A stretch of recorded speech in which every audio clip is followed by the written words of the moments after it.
Prince Simp in the building. Let's get it.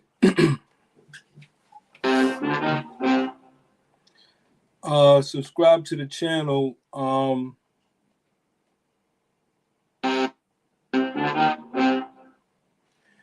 want to do this live stream. I want to put this right here on record.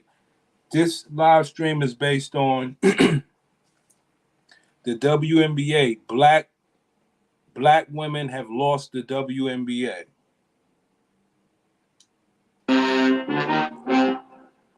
When this league first started, it was a predominantly black league. Okay. Then, you always had the white girls or whatever the case is.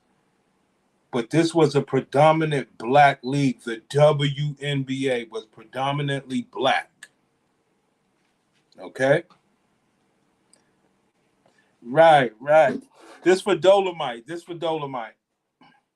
The WNBA was a predominantly black women's league. Okay? It was something to see. Okay? It was a black league, dog. It had a bunch of black faces as a representation. 2019. Look at 2019. 2019, all black faces. Okay? All in the 2010s, the WNBA was all black faces. Black women had a league of their own, predominant. Same way the NFL, whatever, or the NBA. Black women had a league of their own, okay? And that's where they got all this swag from. Where they could be like the men, do like the men, do as the men, at a loss. Not at a profit, at a loss. But nevertheless, they did that for the black woman. You could call it a black league. It was a black league. Black women with their violent, rainbow, LGBT, racist, all this wild shit. But more importantly than that, more importantly than all that garbage right there, the abandonment of the people who taught black women the game, their brothers, the men that they were having sex with, all the men in the community. They abandoned every black man that helped them get to be a college athlete and then a professional ball player. They never have an entourage of people who helped them along the way. What makes matters just a tad worse is they go and they get, affiliated with the rainbow community. And what happens is they say, we're not going to reproduce. We're not going to make more black children. So what happens is this league that they play for, they don't want anybody else to play for it. Not if they got something to do with it. So the last thing that the black women choose to do is keep the league going through lineage, through making babies and making sure that their babies play. So the selfishness that the black women in the WNBA today, what they have officially done, they have lost the league. Not keeping black men around, not having black men as entourages, not doing basketball camps for black boys, having black men run the camp, putting black men in position of jobs, whereas black men would be their protection in light of all of this Caitlin Clark stuff. But what happens is you abandon me. First of all, I love basketball. The white bitch can play. But I can move all that to the side if black women were really for the black community and to help black boys and black men. The very people who helped them become a ball player. Any black woman that you hear say, oh, how did you learn how to play ball? My brothers, my cousins, my uncles, the men in my community, always the black men. But when they make it to the league, no black men, no black husband, no black babies. So they abandon everything. But guess what's happening right now? They have lost the league. The black face is not only not the black face of the league anymore, they're actually getting rid of the black players. Here, and I have the proof. I have the proof. What we're going to do here today, we're going to go through what happened. We're going to go through how they lost the league and how the WNBA, it's weird because they're turning into the NBA right in front of the black women's eyes, and they too stupid to understand. At least LeBron got his son in the league. They ain't got no daughters that's going to go to the league because they don't want to make none. But that's besides the point right now. The point is the NBA has went international already. The WNBA, the black women don't even see it coming. Okay? They too stupid. They too stupid to have black men in their corner. And they're willing to fight this fight on their own, but it's over now. And they so stupid, instead of marrying NBA players and other athletes to create more generations of athletic people, they decide to keep all of their genetics to themselves. Black woman. Because she thought, oh, we got a WNBA. So it's going to be, it's going to be all right. But guess what's happening to the WNBA? Only the top players are going to get in now. They're making that shit like the NBA now. What's going to happen is all the black women, good black women that can play good ball, they're not getting in. You're going to have NIL deals. You're going to have to be somebody. Because guess what? We got white players that can play just as regular as you. You got to be a special player. You got to be tall. So it's only going to be good for tall people. And you got to be a special player. Everybody's not getting in the NBA anymore. The blacks have just ruined it. Now, let's take a look at this draft real quick of what happened this year. I can go back to 2019. They started drafting Yao Mings. They started drafting Yao Mings and all sorts of shit back in 2019. But this year was more. I'm going to show y'all out of this list. Look at this list we about to look at. Look at this list. Top 4 players, white, Spanish, and black. So you got 1 out of 4 black, okay? Look what they did to this league. White, Spanish, black. Rakia, that's a black name. Rakia Jackson, all black, all day. So you got only 1 out of the top 4. Let's go to the next 4. White, Aaliyah Edwards, she's a gladiator, black. Then you got Angel Reese. She's black. Okay? But hold on. Alyssa. This ain't black. Fuck it. I'm going to call Peely. This ain't black. So now you have 2, or you have 3 out of the 8. You have 3 out of the 8. Oh, yeah. Definitely the girl that went to LA. I know who you're talking about. The girl who went to LA. She got hurt. She was going to be a big star. This bitch is like, I think this bitch is like 6'8". This bitch is like 6'8". And she's very, very European and sophisticated. And they had her on Sports Illustrated and all that shit. She got hurt way early. And she was a big star in Stanford. She got hurt way early in the WNBA season this year. Really took a lot of the advertisement out of the shit, because she was the one to have out there.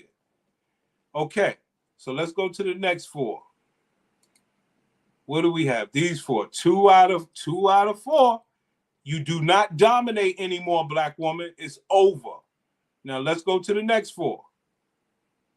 Let's go to the next 4. Look at what we have here.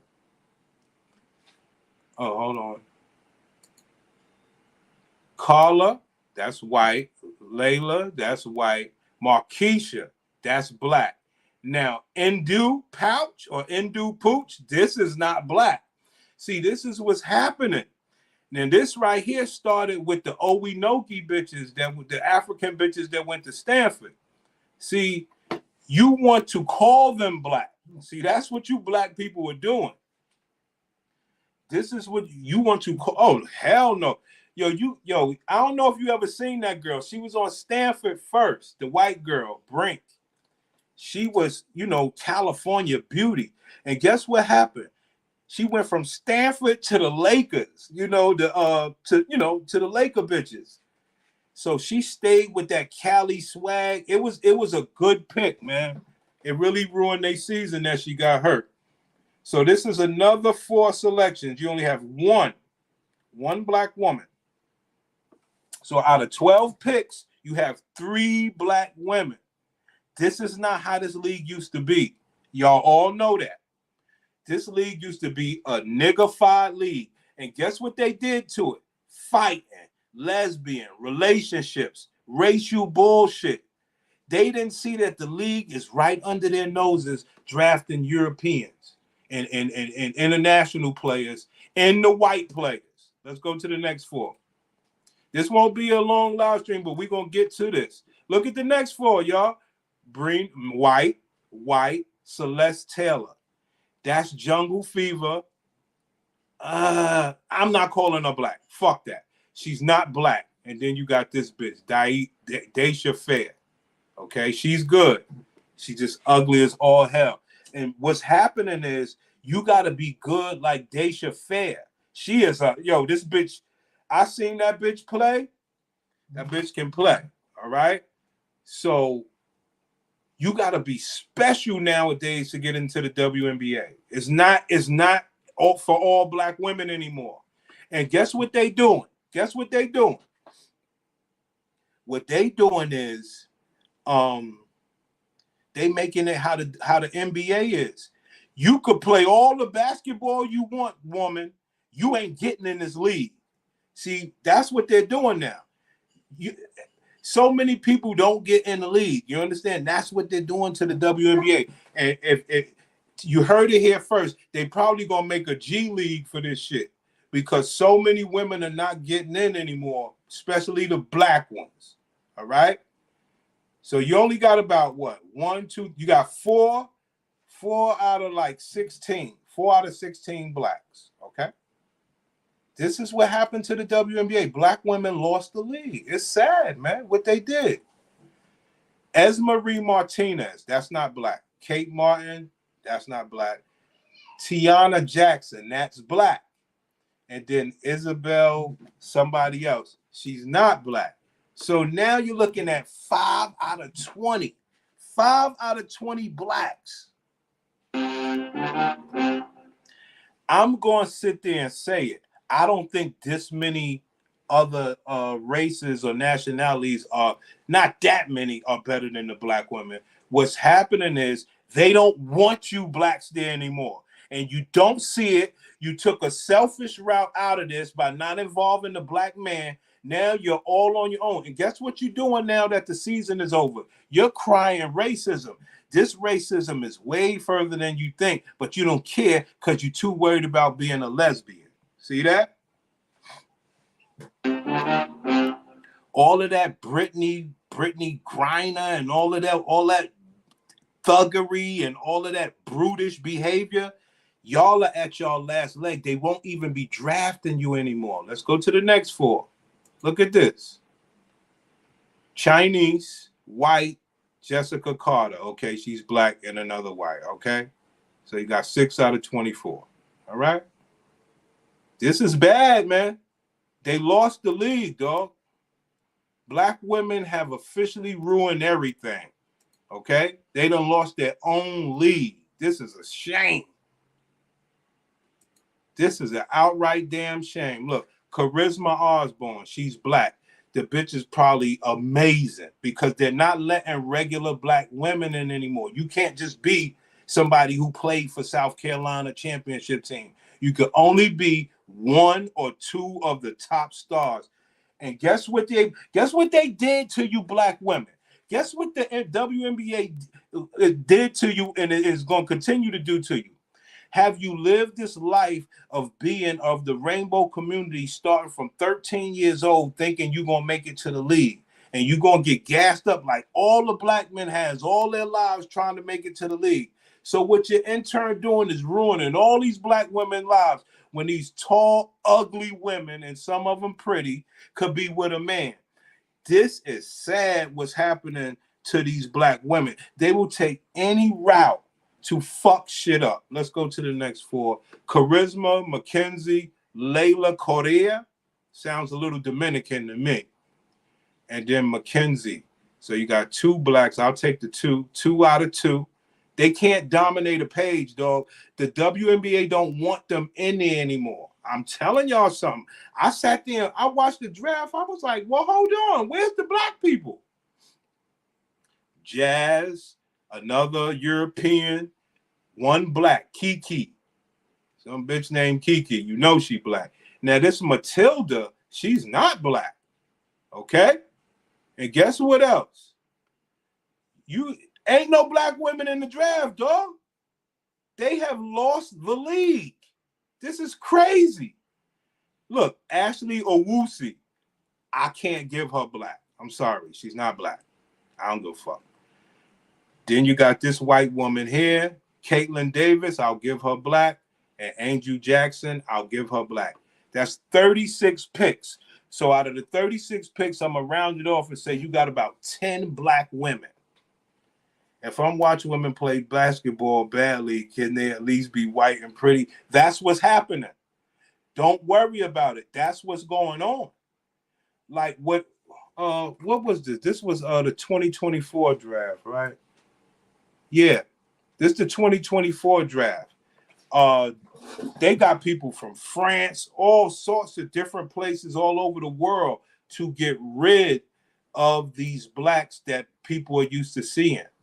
See, because the unfortunate part about it, once you get rid of Diana Taurasi, Brittany Griner, and a couple of these other ones that's living really, really brutish, they try, even if they're rainbow community, they're trying to have the white, light-skinned, and sexier ones. Okay, the ones that's already there are there. And then, like I said, if you want to look like Daisha, you want to look like this girl right here, Daisha, your skills have to be amazing. They want all women that have pretty faces. You understand? They don't want this anymore. They don't want the fighting. They don't want this look. I'm sorry. Now, she can play. She's amazing. That's the only reason she's there. Okay? Now, if you thought that wasn't enough for you, let's go to the next draft. Okay? Which is coming up. The next draft, you already know who the number 1 pick is, the white girl. The white girl from UConn. Okay? The white girl. Where's the bitch at? The white girl. So she's the best player predicted already. They're not going to have you black women the face of this league anymore. Oh, no. Sean Ford, nothing's wrong with this woman's looks. Nothing. Not from my standards. I'm talking about the WNBA. It ain't me. It ain't me, dog. It ain't me. I'm cool with her. I'm just telling you what the WNBA don't want. Let me show you something, man. They had that already. They're sick of this shit. Look at what this was 2019. 2019. This is what it was. Blacks. 2019. Blacks. All black. 2019. All black. 1 white. Look and see the difference in the numbers. Man, the difference in the numbers is crazy. Katie Lou, all black. Nadia Carla, I'm taking that as black. Okay, Kalila Brown, black. Okay, this whole damn draft was damn near black just 5 years ago. Okay, 5 years ago, the damn draft was predominantly black. Christina Nagy. Oh, she could be African, but back then she would have passed as black. See? You know she African. Her skin too good.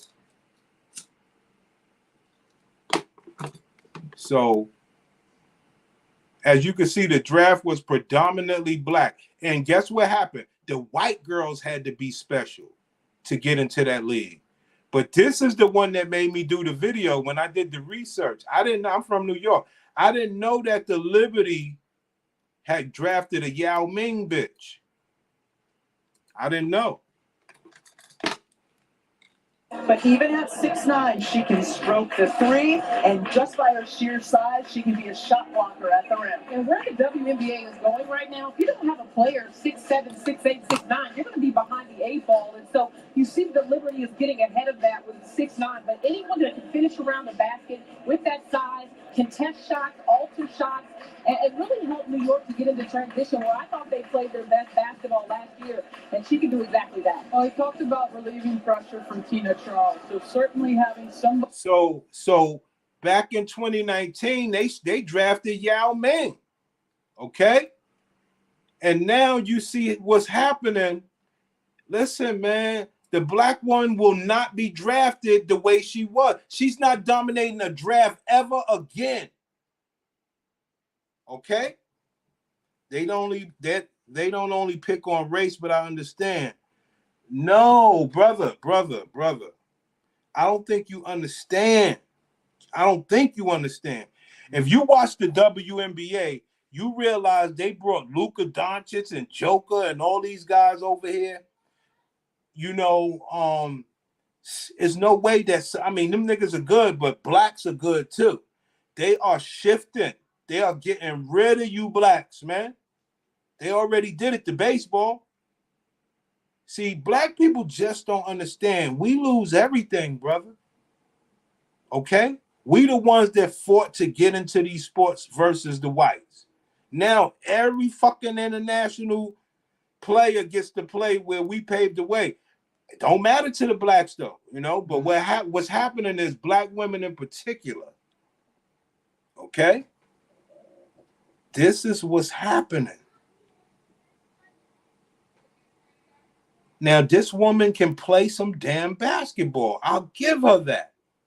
But I wouldn't give a fuck if the black women were together with us. We would back the black women. And we would make sure this bitch ain't the best. We would make sure we're backing and make sure that the blacks have a strong backing. But the women don't want to be around men. They don't want us to even watch them play. They don't want us around. Their own black people that taught them how to play. They don't want to make babies to continue the WNBA. They said they're the only ones that want to play in the WNBA. They don't want to make another baby to keep the league going. They are some of the most selfish people I've ever seen. And it's coming back into their face. Because what they're doing is they're doing what happened to the young black man. They're telling all the black girls all over the world, waste your fucking life on the WNBA. Get away from men. Study on your stuff. Right, Juju. Think about it. Now, you don't even want to bring Juju up. What is Juju? She can play her ass off. But guess what she got? She got the face. See, this ain't about this no more, man. See, Asia Wilson, I guess look halfway decent and whatever. And she's the best player in the league and she looked halfway decent. But all of these bitches with the dreads and the Brittany Griner and all these bitches that's trying to look ugly on purpose, trying to look like a man on purpose, they don't want them as the face. All that stud shit, it's not happening. All that, like this woman right here, she gonna do the same thing Caitlin Clark did. She ain't gonna talk shit in the media. She ain't gonna do none of that. And it's sad the black women have gave the league away for so many reasons. Never giving credit to who taught them how to play. Never give credit to who taught them how to play. It's amazing. Check out these deals of the week. Yo, they never give credit to who taught them how to play. They never have an entourage of black men to protect them because they don't want your black ass around. We can't go be groupies because they don't want no men around. Can't make babies with them because they don't want no men around. So when it comes to all of this Caitlin Clark and people backing them up on social media, you don't want us around. Why would we back you up? Every time you talk basketball, sis, you never talk about little black boys basketball camps. All about the girls. But now you're leading the girls down a dead end because listen, let me tell y'all something. You're gonna have to be as good as Juju to get in the WNBA. You can't just be a regular hardworking black woman because they'd rather have the better looking white international African. Listen to this shit. Listen to these names, man. 53%, 41% beyond the arc. He's comfortable either guard spot and good defender as well. He was guarding fours last year. All right, Pet, you got the white bitch. The second bitch, Kiki. Okay, she's black. Okay, Kiki's black. Okay, USC power forward. Okay, Kiki's black. So you got two. Anisha Moreau. Where's she from? LSU. Okay, she's black. Okay. Azzy Fudd. I can't call that black. She played for UConn, but I can't call that name black. I'm not giving it black. Olivia Miles, Notre Dame. Sounds pretty. Matter of fact, we can look it up, tell you the truth. Olivia Miles. Let's do it. Fuck it. Niggas want to have some fun. Another season, right? What's that? Olivia Miles. Man, these women lost this league. This shit is sad. You look at all these different draft classes, B. They had none but black people there. Olivia Miles. Is she black or white?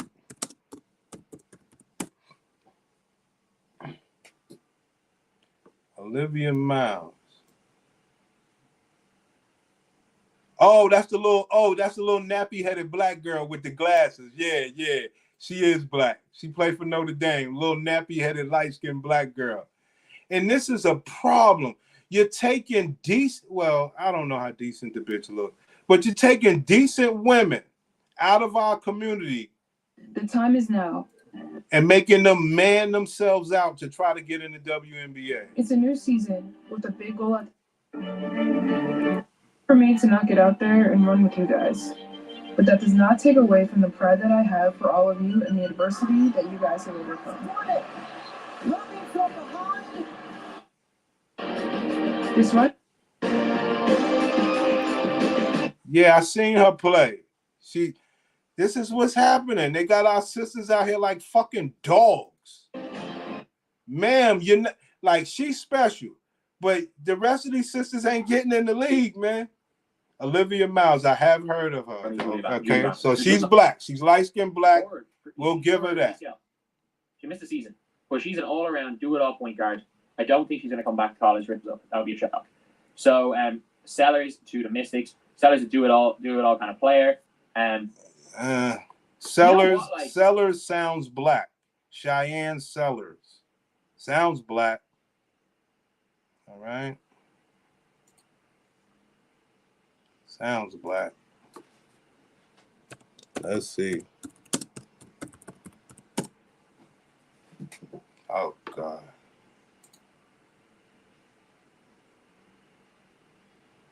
She must be nice if she look like this. Antivirus protection that doesn't act like a virus. I'm not saying all blacks ain't getting it. I'm just saying you got to be super nice. You got to be like Anthony Edwards, LeBron James. You got to be super nice. You're not getting in anymore. They don't care about just drafting blacks anymore. Setting a pick of Sarah Williams. LaBarbera trying to get some space. He can't. Pass to Schramek. Intended for Sarah Williams, but it's taken away by Sellers. Myers passes it over to Sellers. Shot up by Sellers, and Sellers makes a nice shot there. So we finally have some points on the board there. Man, geez, she got a rag on her head? Man. Oh, man, I messed up. Bitch had a rag on her head. 36. It's gotten bad, man. What they did to my sisters, man. Shot up and it goes in. Boy, athletic play for the backside defensively. Sellers comes across to disrupt the shot. Moore drives it again. Kicks it out. Open look for Sellers. 3-pointer for Cheyenne. Yeah, she's black for sure. Sellers. Look at this woman. Look what they did to our sisters, man. God damn. Okay, so she deserves to be there. Like I said, you got to be nice. Yeah, fair enough. Like, if you're not going to take Olivia Miles there, take a point guard at 6. I don't hate it, but I also think that I forgot about Malonga. Do not let Malonga drop to 7. Dominique Malonga from France. Bitch don't play in the college. New York Liberty, they drafted a bitch from China in 2019. And in 2024 or 2025, they drafted a bitch from France. Okay? Now, that could be a position for some black woman that been playing basketball her whole damn life in America. But they don't want certain stuff out there. I'm telling you, man. We seen it happen to the NBA. They took the blacks away. They took the blacks away from the NBA. Dominique. Stop. You got goddamn Josh Morant. They made sure he looks like a fool. He's like our only good black, after Steph and all of them. Even at the highest upside, including Paige Beckers. She looked decent at the Olympics at 18. She's 18 years old. Dominique Malonga is 18 years old and looked good at the Olympics. I don't know who they played, but they had to go like to the buzzer beater. So this could have been that team, okay? And like I said, they're doing stuff like that. They're drafting Joel Embiid and stuff like that, and they're sitting them up for a year or two, okay? Aja, a black woman, is the MVP. Who was the MVP of the NBA this year? Well, sure it was a black person, right? Who was the MVP for the NBA this year? I'm sure it was a black dude. They're going to give you that. We're the best. But the rest of the league is filled out by fucking Europeans and shit. You're missing the point, brother. They going to always give you niggas something to hold you over. Who was the MVP? Who the fuck was the MVP this year? I forgot, dog.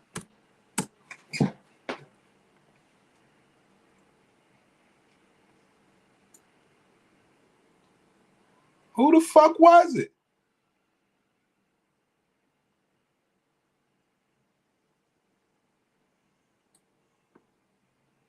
Oh, hold on.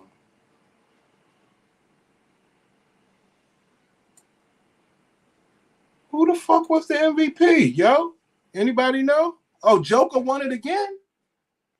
You serious? No.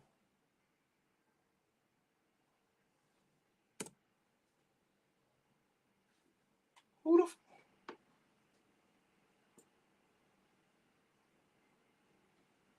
Why they won't show me the shit?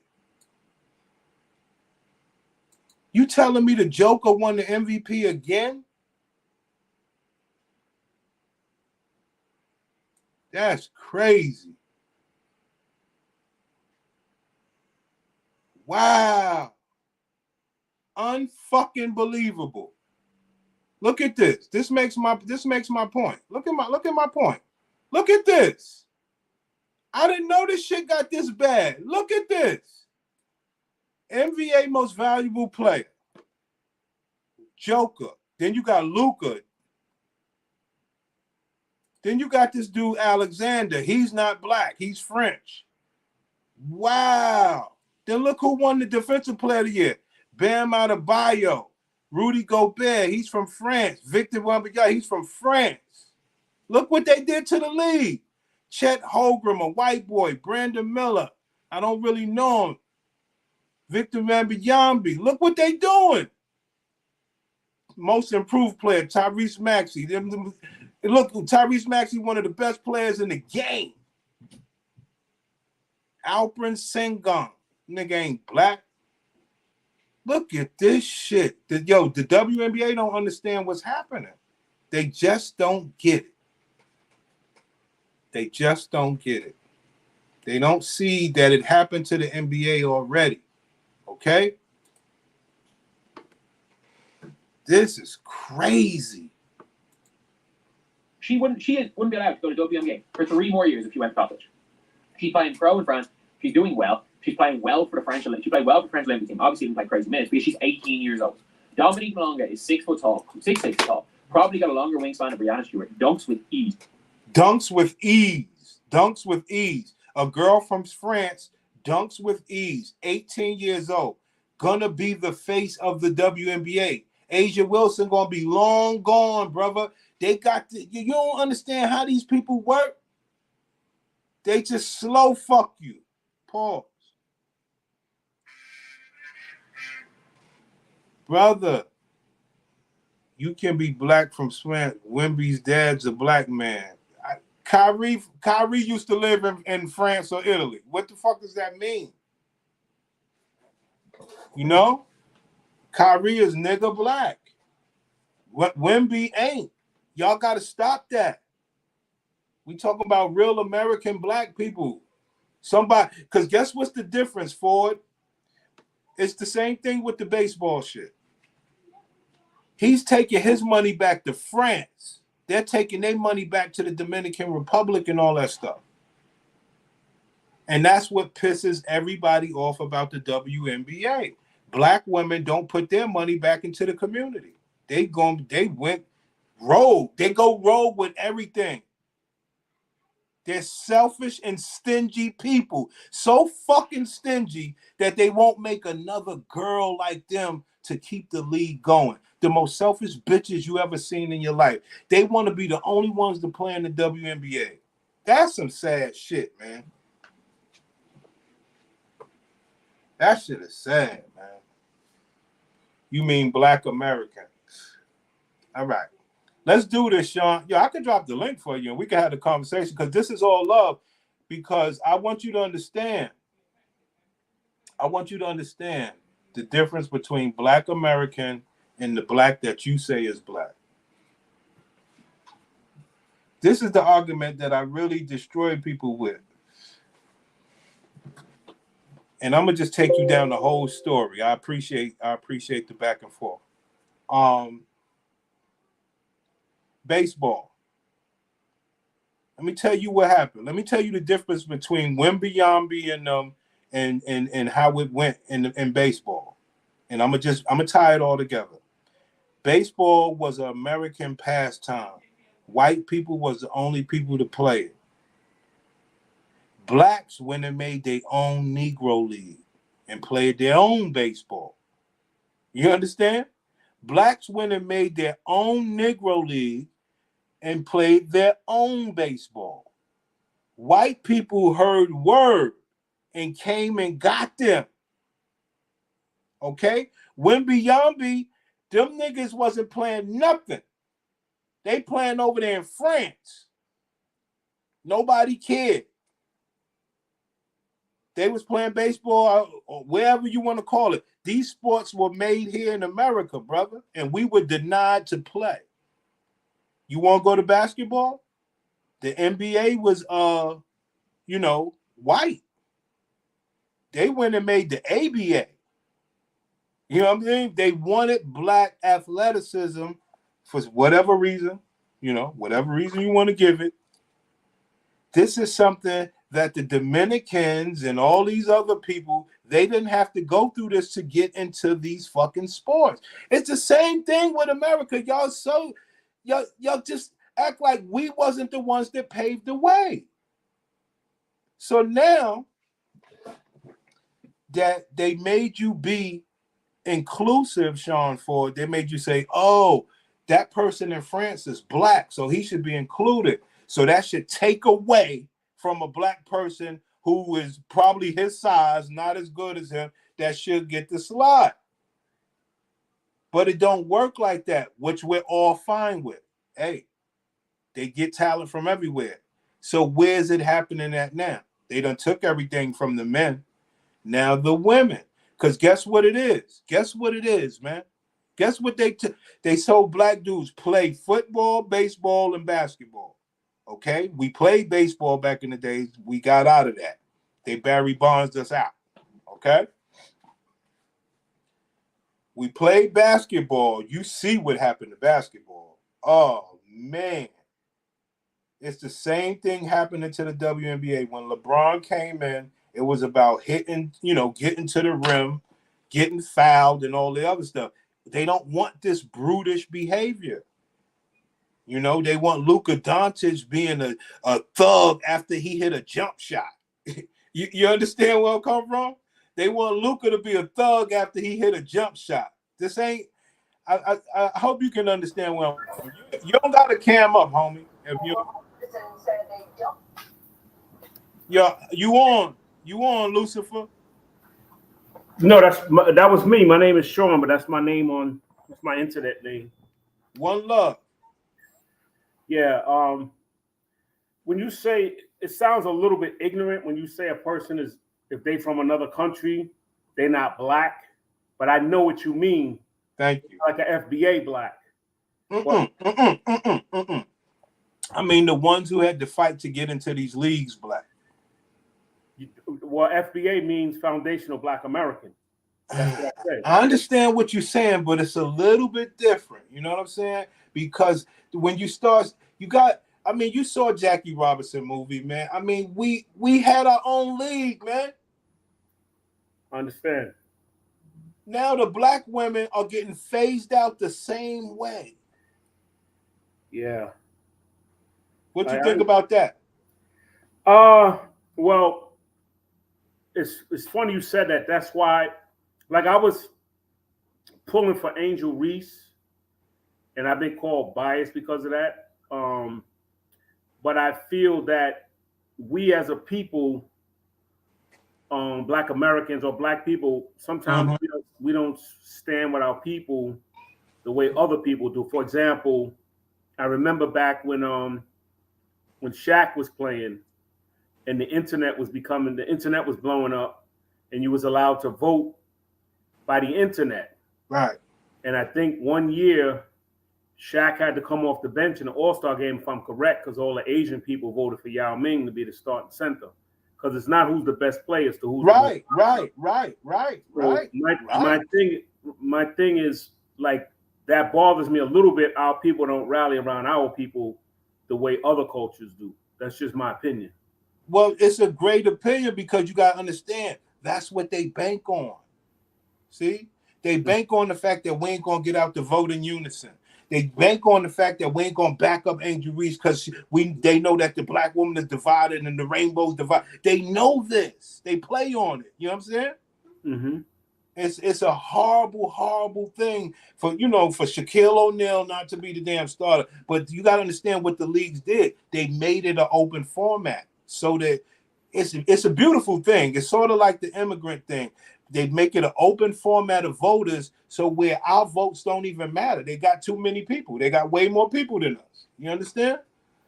Yeah, that's the thing. I agree with that 100%. That's the thing that that bothers me a little bit because, but I look at it like, for example, in baseball, the Dominicans and the Latinos, I consider them just Spanish speaking us. Even though they're not from here, but that's a different issue. But if you know your history, they're partly like me anyway.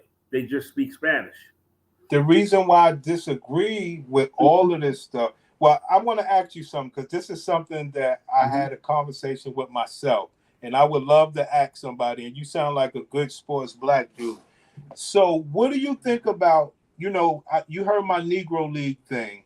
What do you think about as far as reparations are concerned? We should be getting a percentage of all Dominican players that play baseball. Yeah, well, this is a Negro League hat I got on. I'm wearing this right now. I don't know if you can see it. I can see it. They can't, but I can. Yeah. I'm just glancing at showing that. Yeah. I don't know.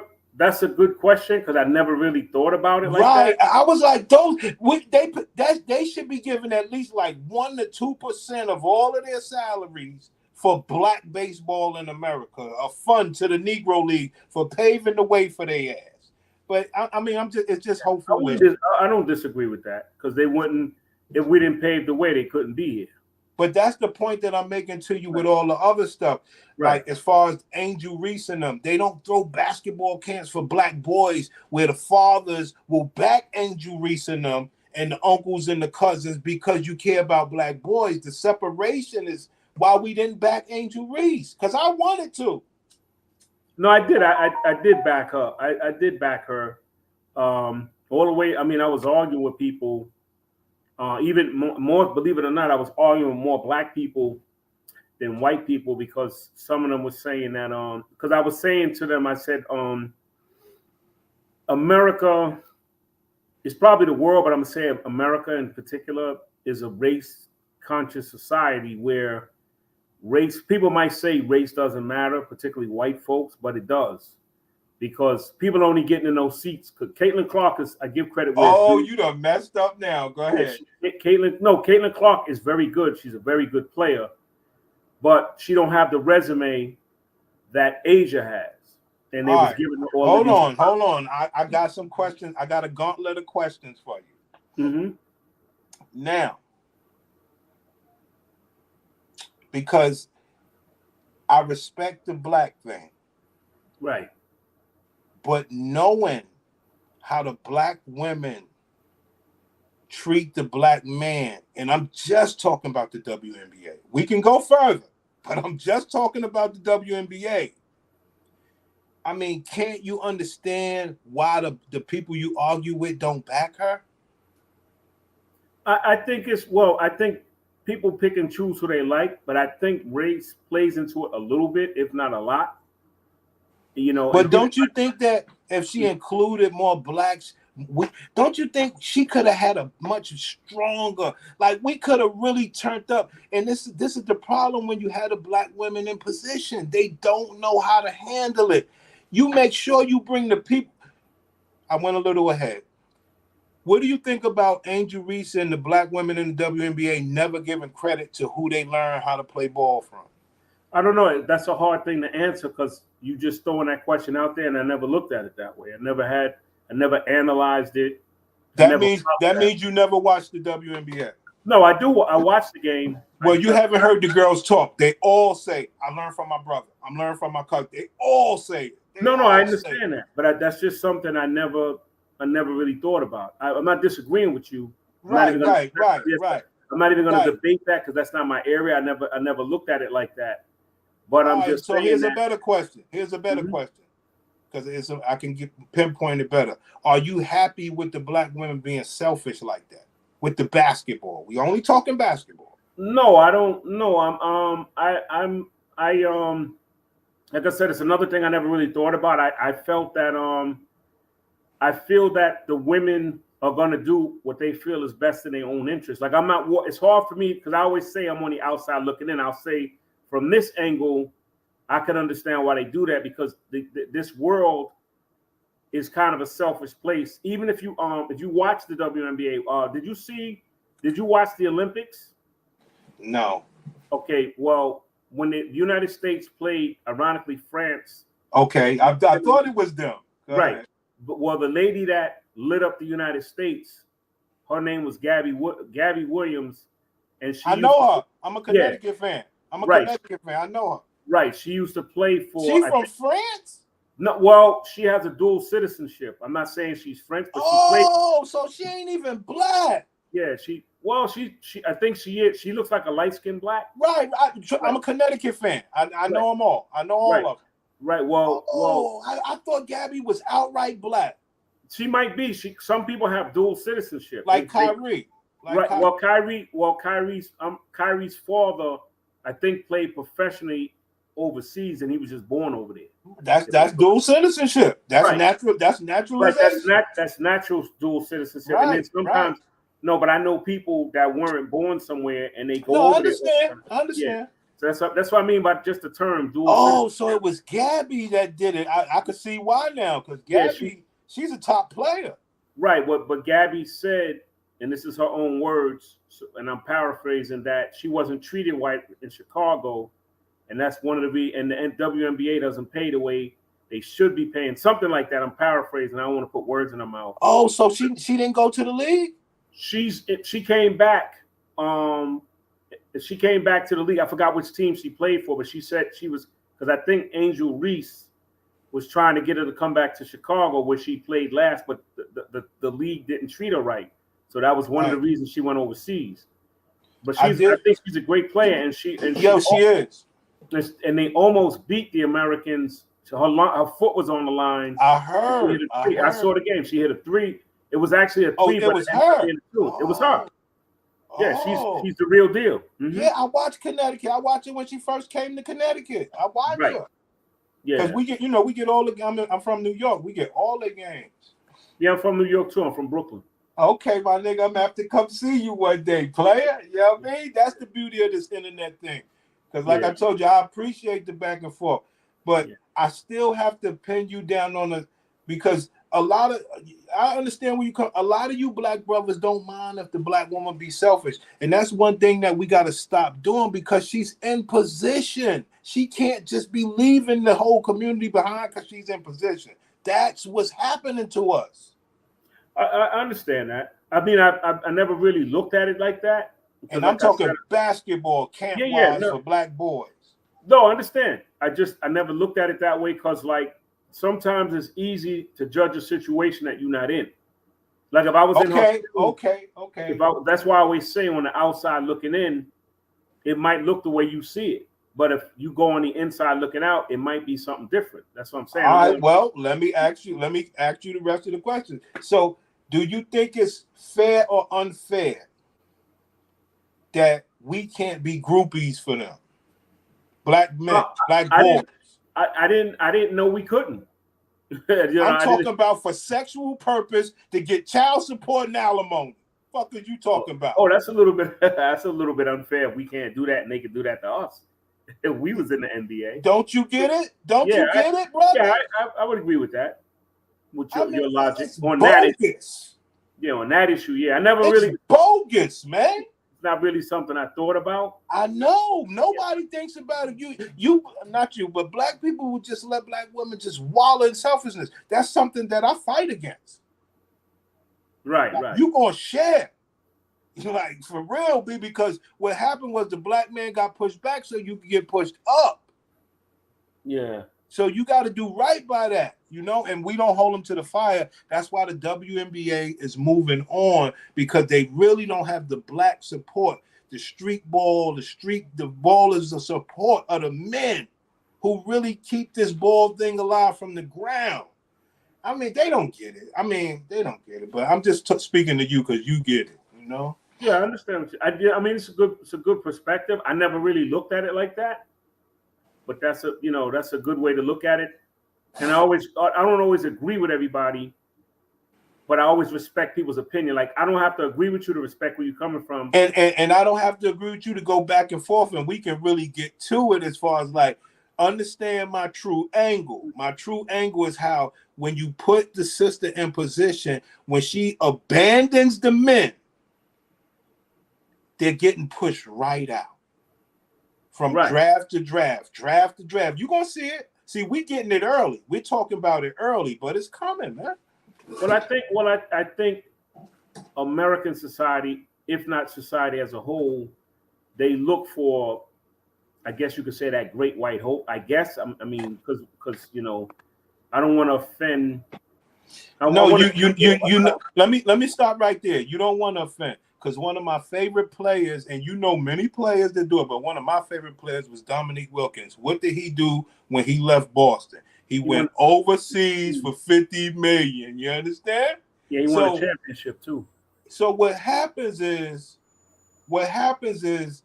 long as we're able to go to your shit and earn, we're fine.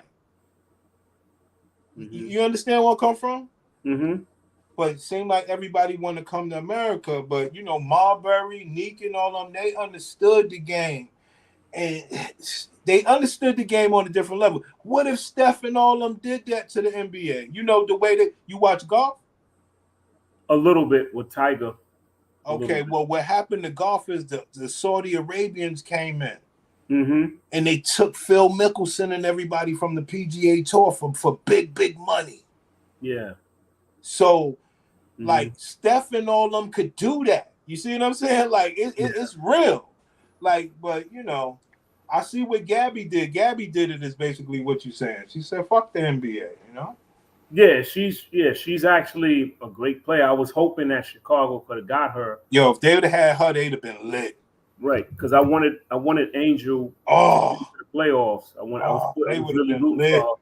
You know, I took my hat to who they gave the rookie of the year. I didn't 100. I personally, I felt that they should have been co-rookies because both of them did stuff you never seen before. Whereas if either one of them would have been in a rookie in any other year, it wouldn't have been a debate who the rookie was of the year. But it was the fact that they was pushing Caitlin Clark, and then Angel Reese unsuspectedly was breaking records or making history. So I felt that they should have Grant Hill and Jason Kidd. If you really know basketball, those are the only two guys that got co-rookies of the year. I felt that they should have done that this year. Two mixed ass niggas. But check this out. What I was saying about the Caitlin Clark thing is, yo, I'm telling you, if the black woman, now I'm going general, if the black woman was more black man and black community based, Stephen A. and all of them and all of us would have been for Angel Reese and all the black women. The disconnect fucks everything up, if you understand what I mean. Yeah, I was right. I don't disagree with that. I respect that, but I was rooting for Angel Reese. I always wish good on everybody, but I was particularly wishing her to win the rookie of the year. That's what I was rooting for. I knew it wasn't going to happen because politics got involved in it. And well, are you black? Yeah, Black American. I call FBA. All right.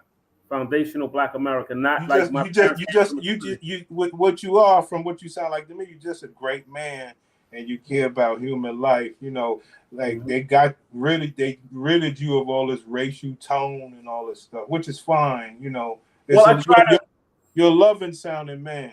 I try to look at us as Americans, but see, one thing you got to realize, if you go overseas and you ask a white person what are they, if they're in Italy, they'll say I'm Italian. If they're in Europe, they might say I'm French. Or only America's one of the places where if you ask what are you, they got that term in front of you. I'm Black American or I'm Asian American. Or if you're white, I'm American. But that's a little bit of a problem too, because it's divisive. Well, I think what you said was very disrespectful right there, because for you to just, and a lot of you blacks do that stuff, just try to bypass the fight that we had for everybody. No, I don't quality thought. No, I don't. It pains people to say, well, obviously our grandmothers and them, they want everybody to be happy, but the shit that they went through, I understand that.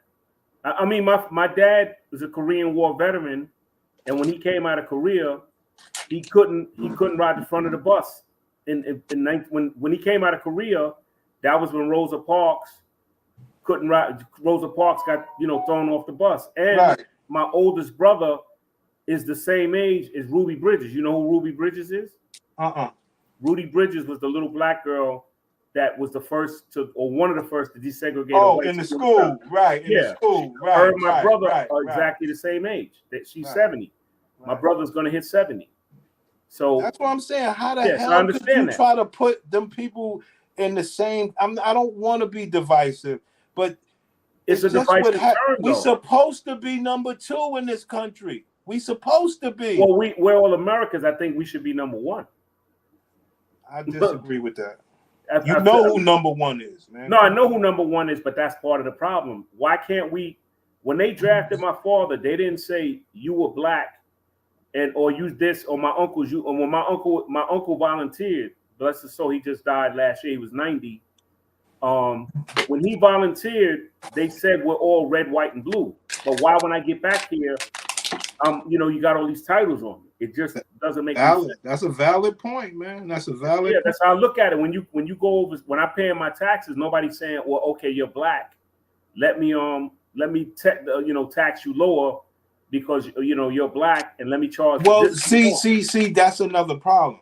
That's because you fought to have the right to pay taxes, brother. No, I understand that, but I'm just saying. But I understand that, but why is it still like, for example? Because that's your privilege that you get for getting out of slavery. Right, I understand that. I'm not disagreeing with that, but I'm saying, but then like when it's time for reparations, you're saying I'm not entitled to it. The government, not you. Well, no, it's an ongoing fight. That's the biggest thing. That's the biggest thing right there. You know what I'm saying? That's the biggest thing that, you know, brothers, in my opinion, already had. You know what I'm saying? From all the land that we had that we sold off, you know, especially, you know, us being North, that we had the land from our people down South and just sold the shit off, you know. Right. We had a lot. We had a lot, man. We had a lot. The government is divisive. It's too. I wish that we lived in the United States, but I feel like I live in a divided states of America. We're divided on politically. Even with Black social media, you have more people bringing up like Kamala's running for president, right? And that's another issue, I know. But they're more talking about her race than the issue. Or her because do you know why? Not exactly, but yes, because I live in I guess because I live in a divisive society where that matters. I guess, I don't know. Well, I mean, honestly, the policy don't matter. No, but they do, because that's what you vote on. You vote on people that have your best interest at least I do. I vote on people that have my best interest at heart. I'm not going to vote for somebody like everybody say Obama didn't do right. I don't know. Well, everything he tried to do, they challenged it. I don't know what he did right or wrong. You know what I'm saying? Like, I don't know. Like, policies in the real, you know, I don't know how to frame it, man. I don't know how to frame it, man. Yeah, policies, like I said, I vote on policies that, you know, fight for my interests more than, like, I feel that some politicians, their policies are against my interests. Like, some people vote on it based off their interests. And all right, let me ask you a question. See, because I it's a little too complicated for me. I'm very, very simple. No disrespect. Right. So if if 80% of Black people was voting for Trump, would you ride along? If I'm gonna give you an example, if he had our interest at, yes, just to. If he had our best interest, but I'm not going to. Well, he has the same interest that Obama had, but they're going to fight him on everything. But I'm just saying, for the majority, okay, 90% of people, Black people voting for Trump, would you ride along? I would. I guess. Yes, I would. Okay. Yes, I'm not going to say I wouldn't, but I'm going to look at it like when you're making that statement, he got Black interest best at heart. But he could still, you know, do a fakey move once he get in. Right. And that gives you the option of you know, well, he ain't going to run again, but if, let's say that was his first term, once he gets in there, I see he don't have my best interest at heart, then I got to go look elsewhere. Because that could happen. People will tell you what they want. People tell you what you want to hear to get in. So being that you don't have 80 to 90% of people voting for Trump, that gives you the freedom to vote for Kamala because you'll go for policy then. I think if you run down his policies and run down her policies, her policies have a little bit more better of my interest than his does, because he's for the rich to me. The Republicans in general, at least in the modern era, they're more for the well off. Don't you want to be well off? Not to the point where if I'm well off and I'm not helping the people that's not, I don't want to be part of that. See that I only ask one question at a time. Okay. You know what I'm saying? Do you want to be well off? Yes. Okay. So it would work for you if you was well off. It would, yes, but I still would. But there's people that's well off. I guess you mean financially? Yeah, you know, you still riding with Trump for. Yeah. No, I'm saying there's people that's well off. Like, for example, I think like Oprah Winfrey and Taylor Swift, they're well off, but they're still voting for Kamala. I could be a well off like that with that mindset, I guess. I don't know. No, I mean, I understand where you're coming from. Where you're coming from. That like, it just gets a little cloudy for me, because then I start to wonder, well, Well, I believe you are for the people, but how? You get a little selfish there. We don't know. She hasn't been in office No, I'm yet. talking about you. Oh, me what? Say it again. You get selfish. You say you want for the people, but then you're also selfish. Yeah, you always have your self-interest at heart. That's number one. Like I was raised to survival of the fittest is self-preservation. That's how that's what I was taught. No, But I get it. It's tricky as hell, but I get it. I get it, man. yeah, Trump is well to do. He was born, basically with a silver spoon in his mouth. So he can't relate to the normal person's struggles. In my opinion, I think he comes from such a privileged background, he can't even relate to like a blue collar white guy. In my opinion, in some ways, where I can relate to them more than he can. Did you have children? Yeah, one. Right. But that's I'm just asking because we want our babies to because one day we'll die. Yeah. Do you? Yeah, I got two. Oh yeah. Two boys. You looking out for their future. I mean, I'm aware of what's going on. You know what I'm saying? Like.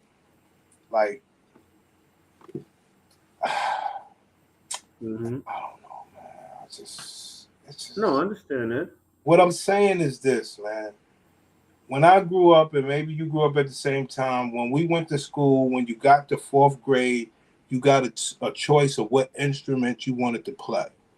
You understand? Yes, sir. I played the trumpet. Some people played the drums, the saxophone, all this other stuff. At that point, you're in 4th to 6th grade, you learn how to read music. You understand? And if you wanted to carry that on, you could carry that on. Okay? So they don't even have instruments in these schools anymore. And then like as far as New York, and then in New York City, they took the damn sports for the most part out. And like I say, they turning all these schools to academies where you can only do drama classes. I mean, it's tough, man. It's tough. Yeah, that's a good point. Yeah. Good. That's a good point. Maybe the parents in certain districts or everywhere should go into the school districts and try to bring that stuff back. They took away the trade schools too. Right. When I was in high school, we had the vocational department, wood shop, auto mechanics, fashion, photography, communications. I mean, you had all the vocationals. They said that ended in the Bloomberg era. Oh, okay. That's what somebody was telling me. I could believe it because it's been going for a while. Yeah, they said I don't know why he did that because I thought that was good to especially with nowadays with AI trying to take over. Like you got to be able to do stuff with your hands. Right. Well, there are a lot of mechanics that I went to high school with saw back there. They do mechanic work now. Yeah, because AI can't take that away from you. Oh, AI, hold on. So disagree with you. Played the trumpet too, right? Yo, we had so many options, and like I always say, that trumpet skills and saxophone skills could have took us so well, and could take children so far. You join a band, play at Coney Island. It don't matter. It was a way to earn money. True. Well, I guess now the younger kids, especially as they become teenagers, I guess they want to be rappers. I guess rappers, ball players, and all this other stuff, man. And like I said, man, and what happens, in my opinion, it's not the facts, but in my opinion, the girls take the education more serious from the beginning than the dudes. Even if the dude took the education serious, he could get caught up in sports because there was nothing else in the school for him. That don't work out. Okay? He didn't get his education. He didn't go to the military. Okay? Now he job to job. Ain't really got no damn skills. Learn whatever he learned. You know what I'm saying? At the same time, these women got it going on. You understand? And they They used to get brothers jobs, and I know women will give me a job if I ask. So you got two folds. They don't get niggas jobs like they used to, and then brothers are scared to ask the women to get them a job. Yeah, well, I always tell dudes to because we come from civil servants like transit workers or Con Ed workers. I tell them to just put in for that, and take what you can get if you don't have a lot of skills, because they don't ask. They ask for the basic stuff, maybe a high school diploma, maybe a little bit of college. That's what I tell Yo, them. they not telling. It's so weird, man, how they do us black people. You know what I'm saying? Like when we was in school and we took Spanish class, nobody never told us, yo, you gonna need this shit. You don't want these people talking this guala guala shit around you. They didn't really tell us the real way to take it serious. I don't know how it went for you. You know Spanish? But can you a little bit? But I know what you. I get your point. You understand? And Yeah. then other like you brought up Con Edison. They never taught us in high school. Nah, go be one of them bulldozer drivers. Go be Right. you understand them off shits. Them go be a landscape on something that was off brand from what we know that we see every day. They never told us about bulldozer driving and good job. You understand? Right. Yeah. I mean, it's never too late, but yes, I mean, we could do that. I'm Even talking about though when we was in high school, man, when we Yeah. had a chance to do this shit. They never told us, yo, if y'all niggas get like 6,000 people together, y'all could be the mayor. We didn't know nothing. Right. I don't disagree with that. But the only thing we can do from that is make the next generation coming up so that they're better off than we were. We're outnumbered now. No, I understand that. But still, you still can't let that stop you. And sometimes you gotta, depending on where you live, you gotta sometimes you gotta unify, because at the end of the day, most of the goals are the same. Yeah, but that's a major problem. That's like the most craziest problem we have. We can't unify. It's the craziest problem that we have, and it's disgusting because everybody come here and say we're gonna unify like the blacks. It's the wildest shit. Yeah, I mean, when certain people come or they adapt to the especially like the migrants or the immigrants, when they become American citizens, they try to adapt to society, but then some of them try to just have their own society, and you're excluded. Right. We don't have that. Yeah. But I know you. But that's one thing that I've gotten from you from this conversation. You are not with excluding anybody. I'm more inclusive than exclusive, but if somebody wants to show me that they're exclusive, then I got to be exclusive towards them.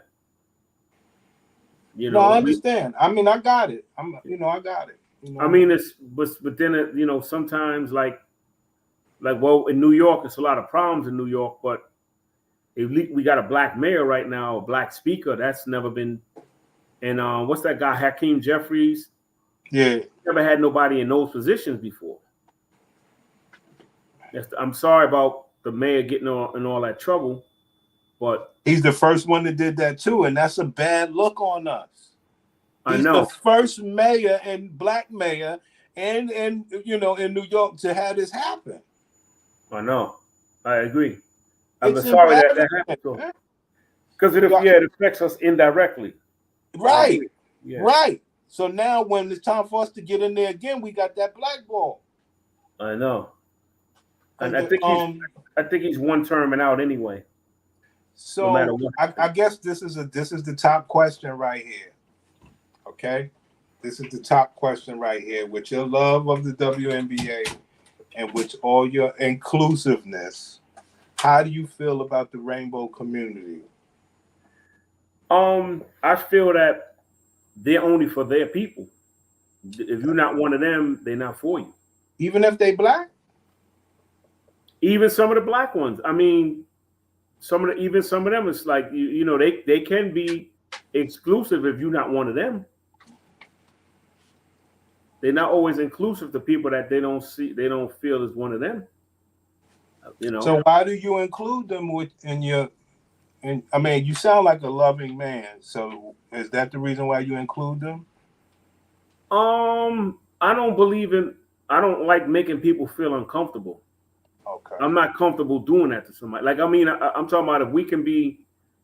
I could be in Harlem or Bed-Stuy, and a white woman could be trying to walk by, and I'll be like, "Yo, let's step out of the way for her. You know, let her go by." I just don't. Right. I'm cool. I'm not comfortable because that's not because if you reverse it, I wouldn't want them to do that to me. But you telling me that the rainbow community, they do that to you? No, I'm not speaking for myself, and I know, I'm but saying, in general, speaking in general. In general, if people don't consider you one of them, that's how they treat you. And it's not always intentional. It might be unintentional. Right. It's just they've been fucking systematically programmed to where you a black person that's rainbow, but you seem to not identify with black. Like, what the hell is more separate? Exactly. Like, I don't like that, man. Right. Yeah. That's the unfortunate part of sometimes with life, like with man, like man is very discriminatory towards other men. Like I noticed that with people, if they consider you one of their own, then they're a little bit more friendly to you. But if they consider you something different, they don't.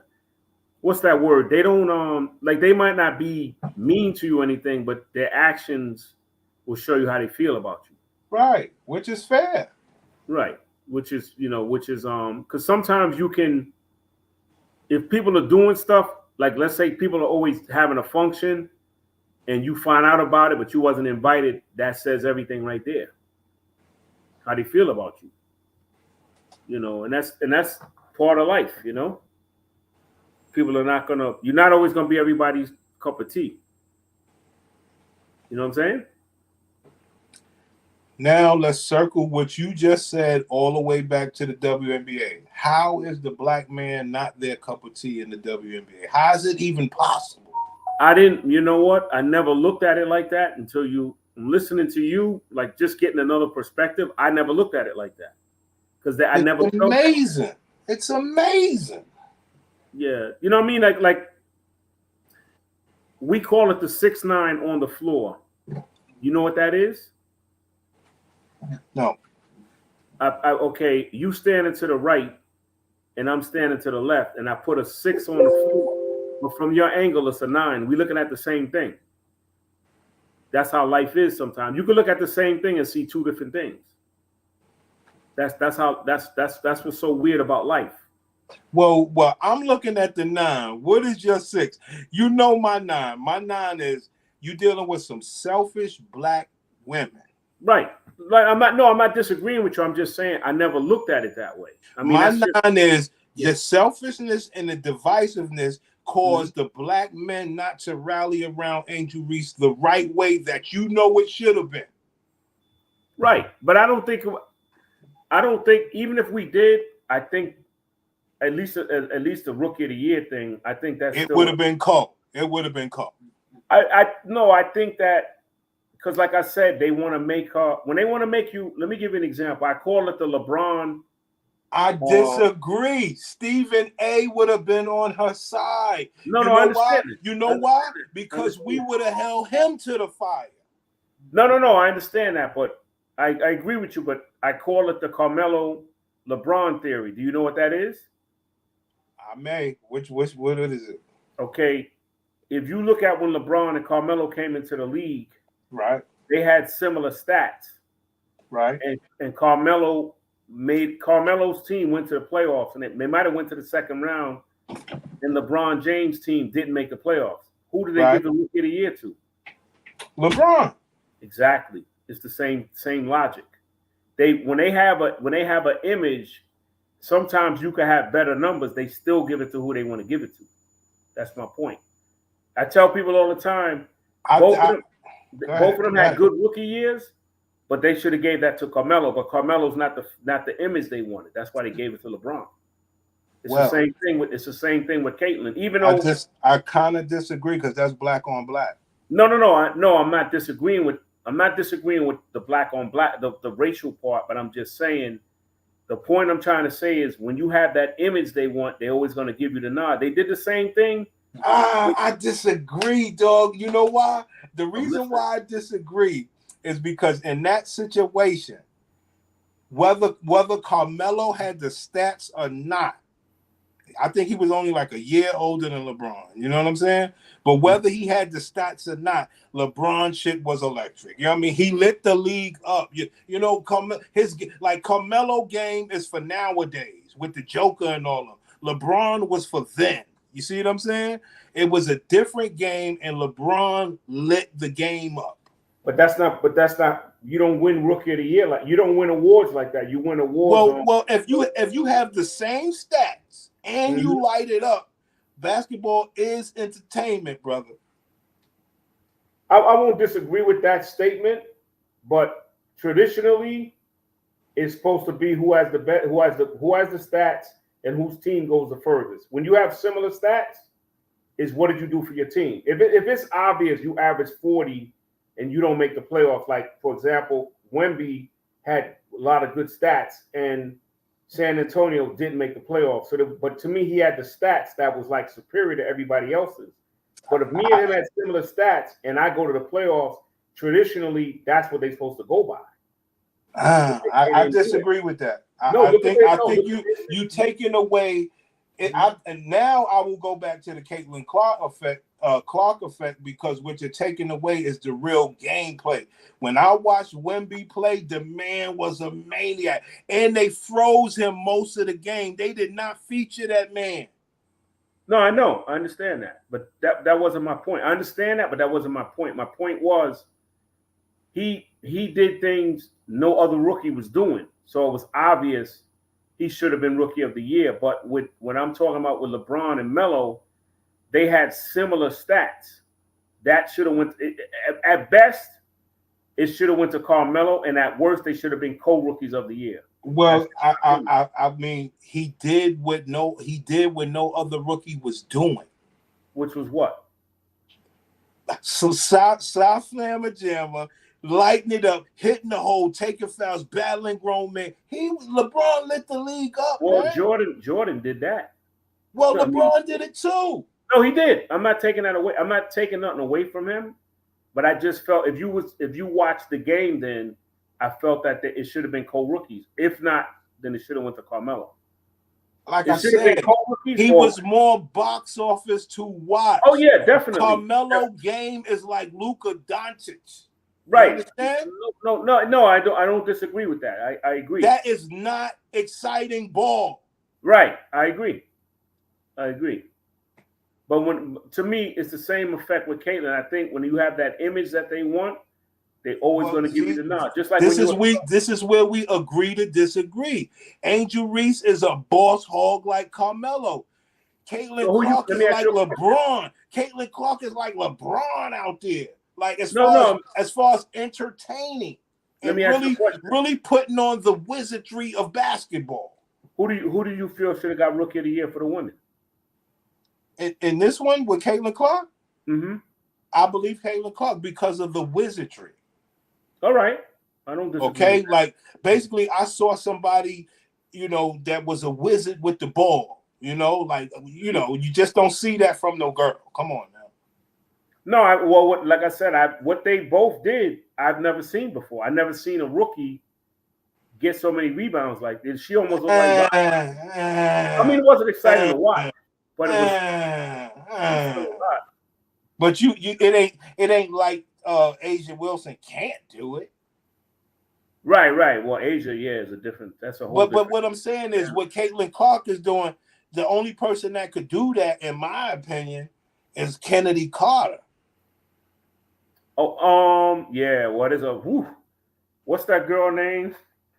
It's like Kobe with Enrique. Did you see what she did to the USA team in the All-Star game?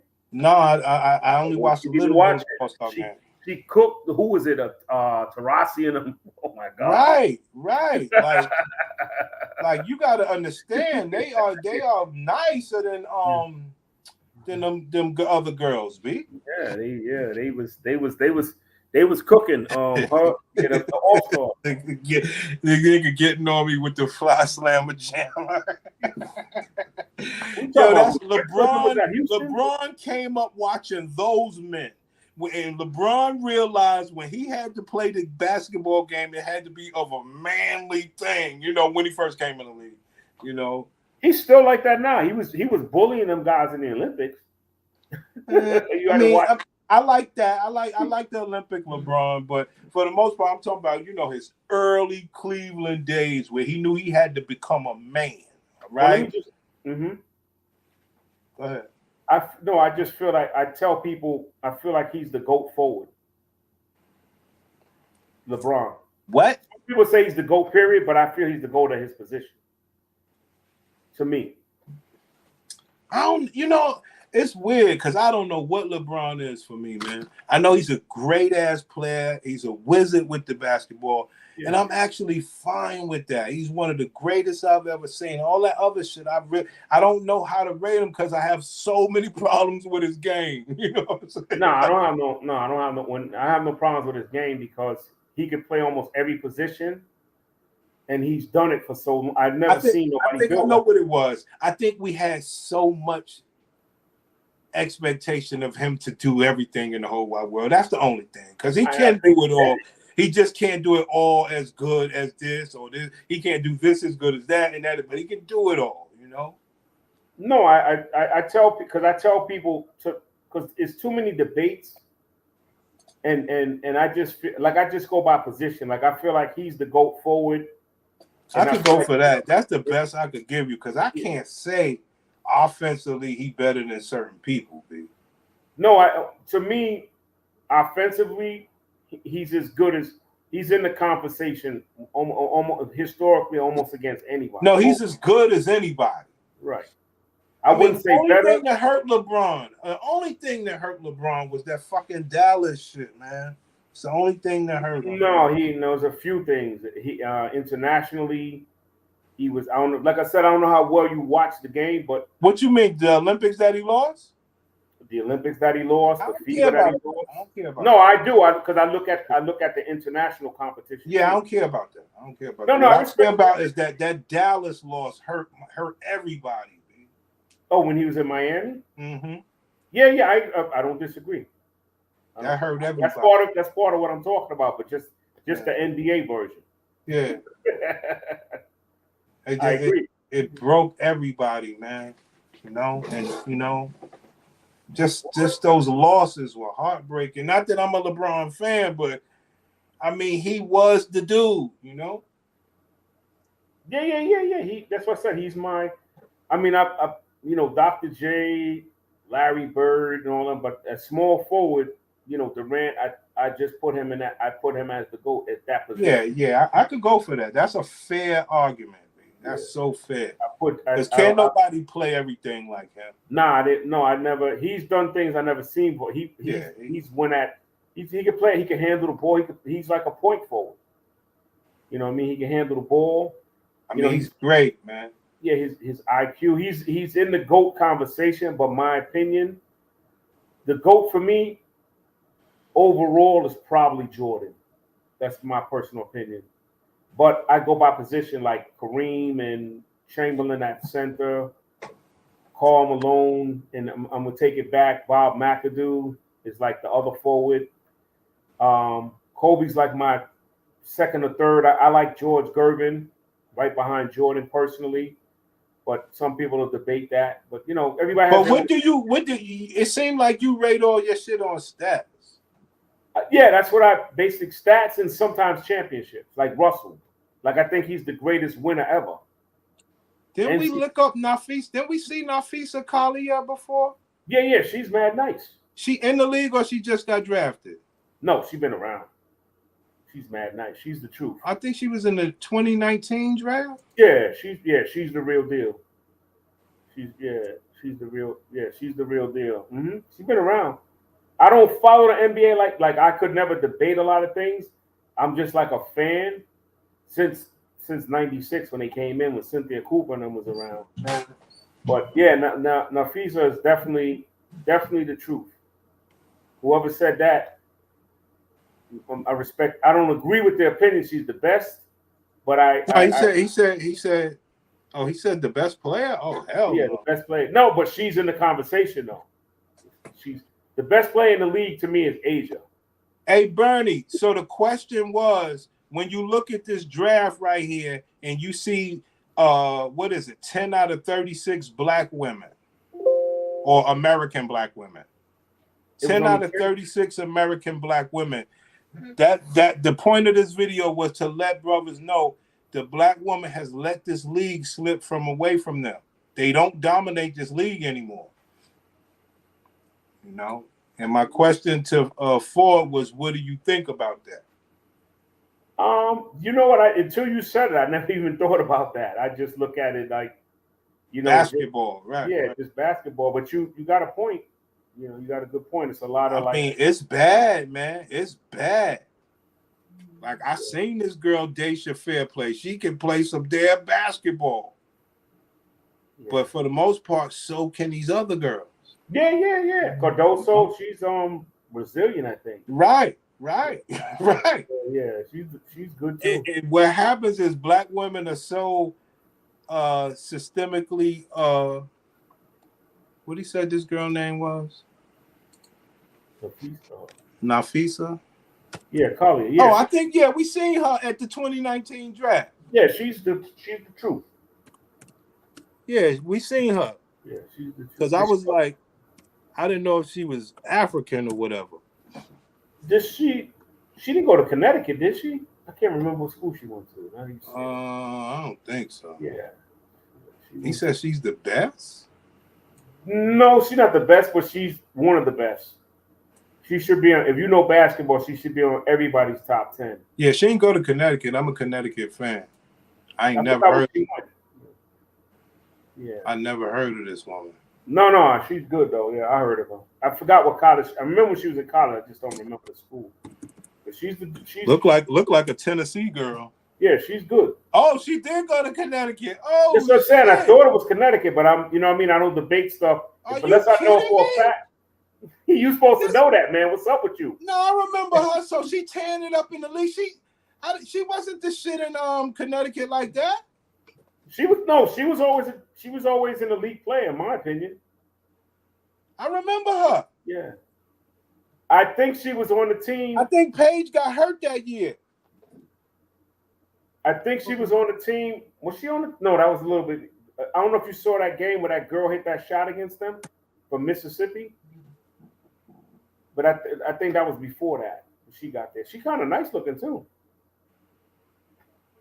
Yeah, she went. I think she went to. Yeah, she did go to Connecticut. I remember her a little bit. I remember a little bit. You know, I don't think they won it the year she was there. They might have won one there when she was there. Because remember, Connecticut has been,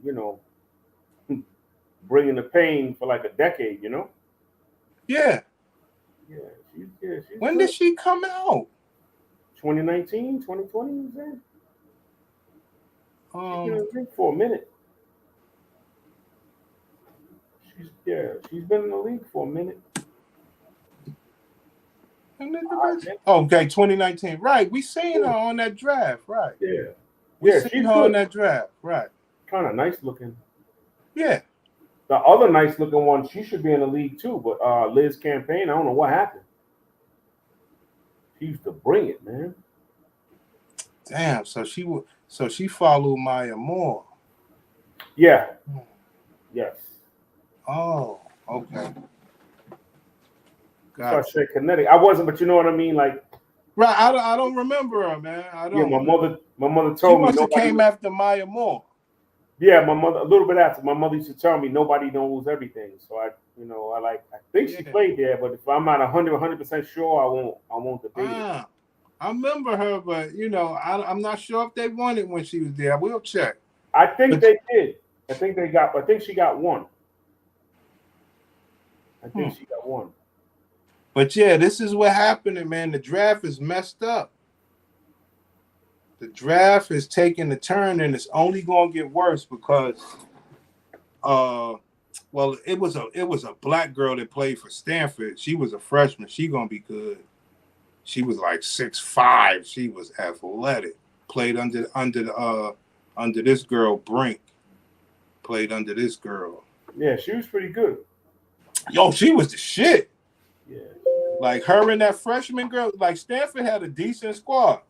Yeah. Yeah. Yeah, Bernie, she should have won the MVP, but they're gonna give it to Asia because Asia been bitching. Been bitching about what? She been playing ball in my estimation. Nah, I'm not sure if she's if Asia shouldn't have got the MVP. I thought she was the better player. That person on Bernie's probably a fan. Sometimes when somebody's a fan, it's a little bit biased with them. You know, when they're a fan, it's like, you know. Yeah, it was a lot happening in the league, man. Are you kidding me? I'm not even sure if she was in the top 3 or 4. Me either. Like I had watched who just knocked out the Mercury? Minnesota and them, right? Yeah, I think so. Yeah, I just watched the girl. Yeah, they but I think the Liberty's taking the whole thing this year. Yeah, they just beat Brittany Griner and them. Yo, matter of fact, I'm doing this for y'all. Because I saw it that night, B, and I was gonna record it on my phone. What was it, man? Y'all gonna bug the fuck out. Mercury loses. Right? Yeah. ESPN. Yo, you should see that after the game. It might have been her that they was interviewing. I don't know why. I mean, Bernie's bringing me news. I didn't know nothing about Asia bitching about anything. But This bitch Brittany be fighting so much.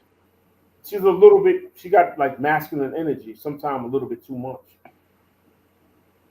But why? I don't know. Everything is not a fight, you know. And she's bigger than most women, so she's really disgusting. No, but I'm saying, who's she really gonna fight? Like, pick on somebody your own size. That's what I would say to her. So this the girl. She on there. Collier. Yeah. She just, she's official. Yeah, but we gotta respect Bernie's opinion. I mean, she from Connecticut, man.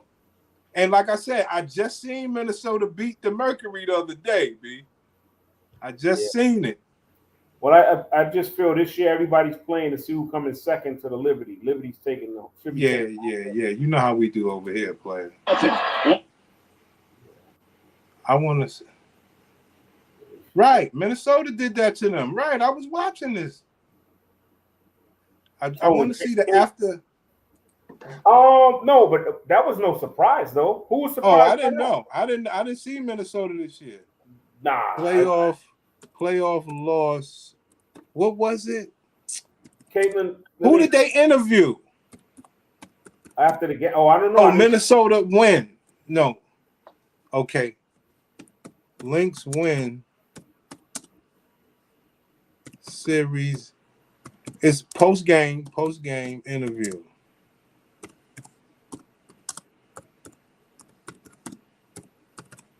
All right.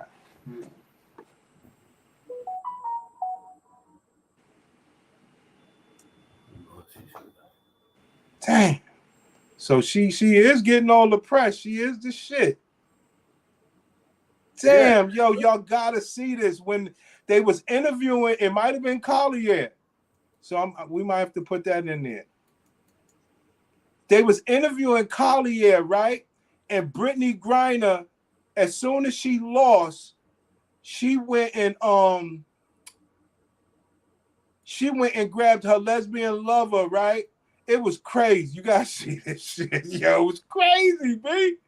I was like, yo, this bitch is crazy. She lost, went and got her lesbian girlfriend. They holding hands, walking through the court past this woman's interview. It was wild. I said, Brittany got to stop this boy shit. Well, I guess she's just masculine energy. That's all it is. And she looks pretty good. Good skin. That's the interview? Nah, it's on the court. Oh. I don't know what's the bitch name. Oh, I didn't see that. You know who interviewed the bitch? Yeah, she got Brittany. I like Brittany, but she got too much masculine energy. It ain't paying off no more. Her size ain't winning. Ain't winning championships. It ain't worth it no more. She's still got a few more years in the league. First thing you fucking do is go fucking grab your lesbian lover. Like, bitch, you... It's whatever, man. It was the wildest shit I've seen. I was like, you can't even wait till you get off the court? I don't know where it's at, man. But yeah, so I guess maybe Bernie's right. Maybe Minnesota is the, but this is what it's gonna be. Light skin and white and European and France, and that's what this game is coming to. But if you're good, I can't see them not picking you because you're dark. But you can't be regular good anymore. No, I understand. You can't be regular good anymore. You gotta be top now. The men's, you feel that way about the men's too? That shit Ben went light skin, man.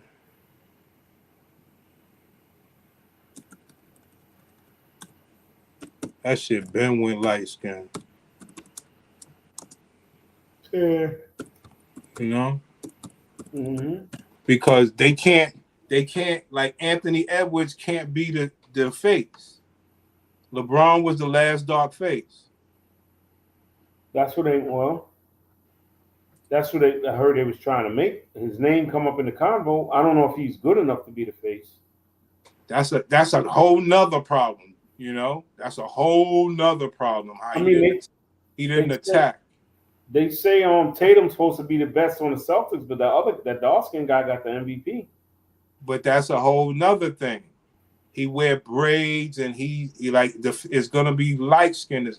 Like Tatum is more marketable. You know, it's a different game, man. Right, yeah, it was right after this. See, we don't get the interview. It was right after I watched this. I watched this game, B. This dude comes and shakes her hand. Brittany Griner's going to get her lesbian lover right away. It was the wildest shit. So they probably would have interviewed Collier, right? She was the best, right? Mm-hmm. That's what, according to Bernie. Well, she's the one that's on all the damn pictures. Yeah, she might. I mean, in that series, but she not. When he said MVP, that means, oh yeah, I don't agree with that. I felt she drops 33. Dog. Oh, that's game 1. 38. Wow, she bust their ass. No, she's good, but MVP of the league, nah. She's very good though. Very good player, but MVP, nah. They got it right. I'm not even sure if she was what's the other right? girl? The other girl dropped 42. Thomas. What's the other girl? Oh, who's that? Gabby? No, Alyssa. Oh. Alyssa dropped 40 on Caitlin Clark and them. Yeah, here it is. This was her. She is the shit. See, look. She is the shit. Look at this shit. Look at Brittany. Yeah, saw that. I was watching the game. I was like, what the hell? I was watching the game like, what's going on here? You and 20. Oh, there it is. The bodyguard. I put my first brother in jail in 1990. The bodyguard standing in front of James desperately is named Diego. Some people say that he is not. I'm trying to scroll up, dog. I put my Mace was, I'm trying to scroll up. I don't know how to do this shit on the short. You know why I didn't go through. Right. Did he didn't let it? Hold on. This shit was. You saw it though, right? Yeah, I seen a wave when she walked by. Shit was wild as hell. Cause they showed like after the shit, the bitch goes over there.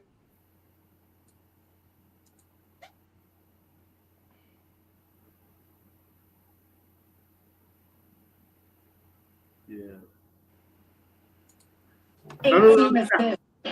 What is the feeling playing on such a connected basketball team? It feels so good. I feel like we're playing our best basketball right now, and it's pretty good timing. So Look, the other one too. Look. And you'll face Connecticut. These bitches, man. Give us your early thoughts on that matchup.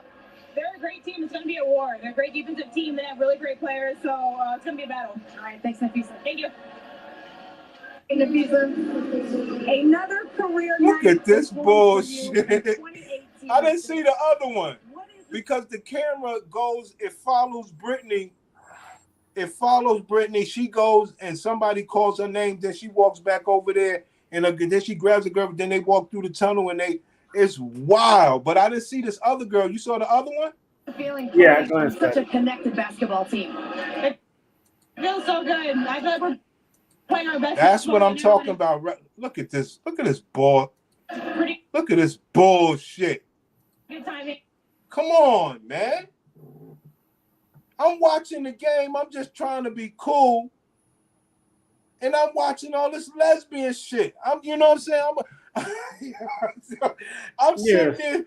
I'm sitting there supporting the game and just chilling, minding my business.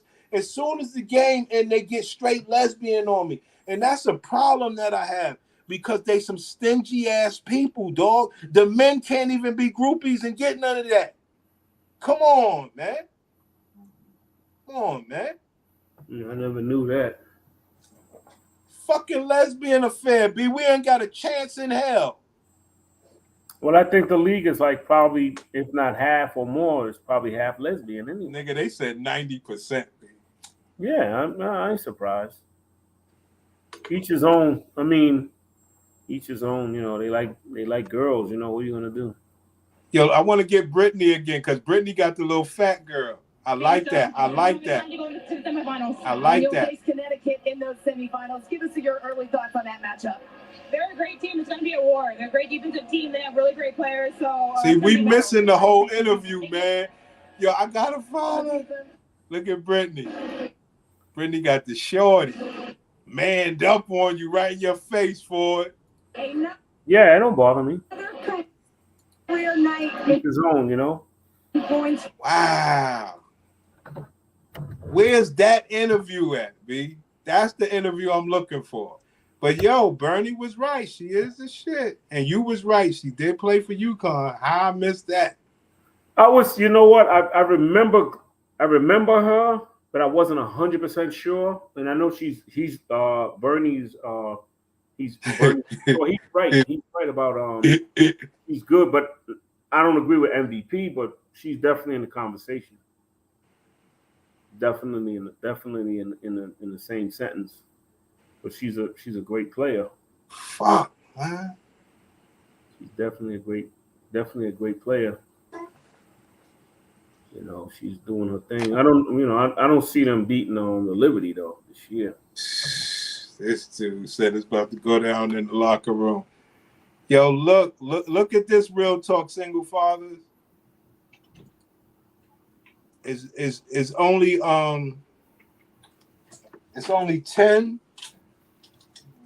10 black girls out of 36 in the WNBA draft. That's still like what, 35%? That's not too bad. That ain't no damn 35%. You said 10 out of 30, right? That's one. That's more than one. 10. Okay, 10 is 3. Because of his 10, it's like 35%. It's not too bad. Wow. It's not great, but it's not. Wow. Wow. And half of them, I think half of them don't even, just across the board, they don't all stay in the league. Let's go to 2019 says it all. Shit. But it was getting nasty then. But I don't know what draft this is. 2019, right? Mm-hmm. I This never counted that. I never looked this at was a black draft. Yeah. Oh, that's when Kalia came in. She came in on the black draft. Okay. Damn, I fucked up. She came in on the black draft. Oh, with Jackie Young in them. Right. That's a big black draft. Heavy black. If they had Nafisa Collier, national players are starting to get valued more in the draft. And she's considered that going, but in hindsight, so for the value, it was starting to get nasty. They was claiming black. Hasn't been the case. She only asked Kalani Brown, but this was, 20.1% true shoot. Thing is, this type of doesn't have a scoring.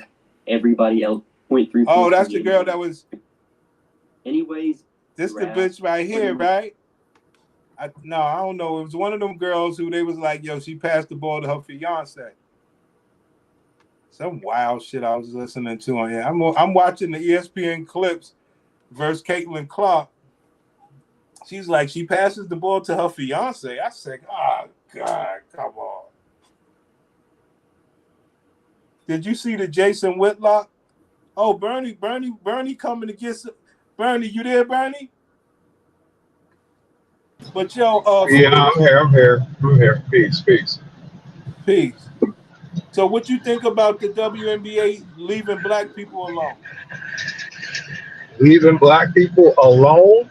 Yeah, you mean the black women messed the league up.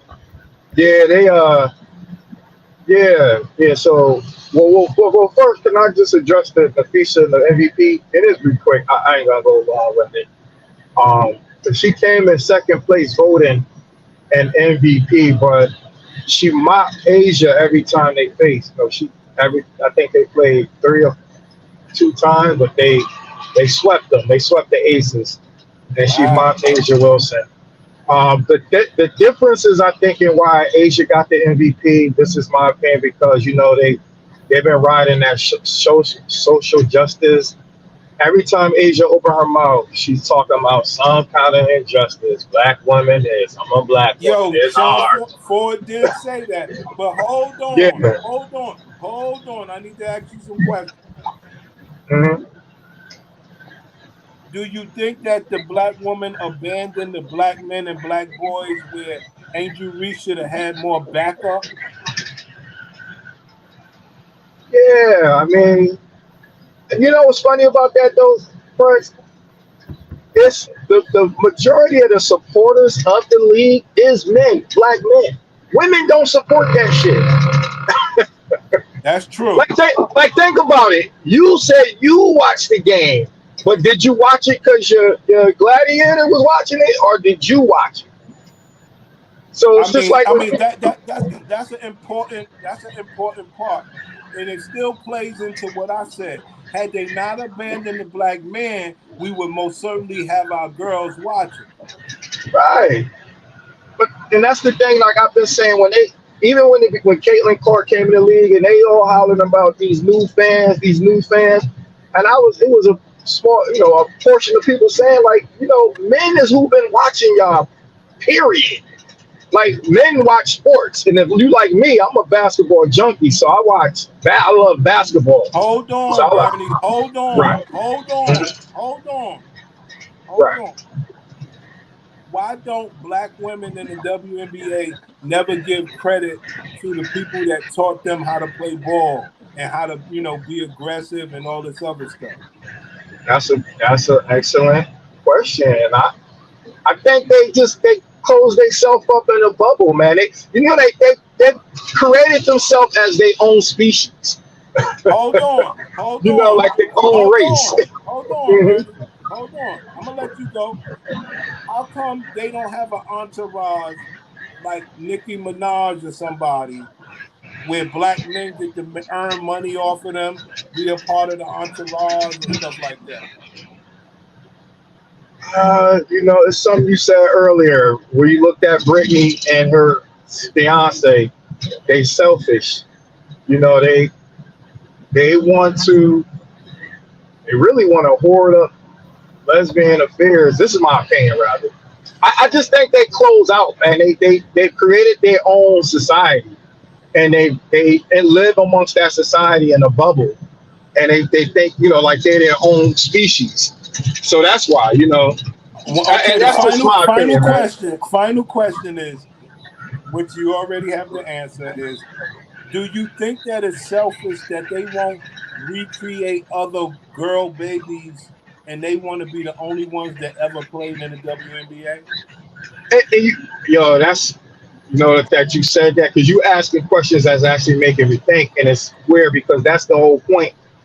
You're gonna need girls to continue that game, and it's only gonna happen through reproduction with a man. And so you're absolutely right. What you watching with the WNBA is almost like it's going to run its course and be non-existent if it continues the way it is. And you said something earlier, and I had put it in the chat. They're gonna clean that shit up. That all of that dating players and couples, they're gonna get rid of the Brittany Griners, the Diana Taurasi's, the Natasha Clouds. They're waiting to get rid of them, and when these next group of young ladies come in, they're gonna set rules and let them know. No, they're gonna do it. Mark my word. Bookmark this conversation. When the Juju Watkins gets in the league, I disagree. I disagree. no, they're gonna clean it up. The only thing they're gonna clean up is by not having, like, it's Black gonna be women. more international. It's gonna Right. be more international.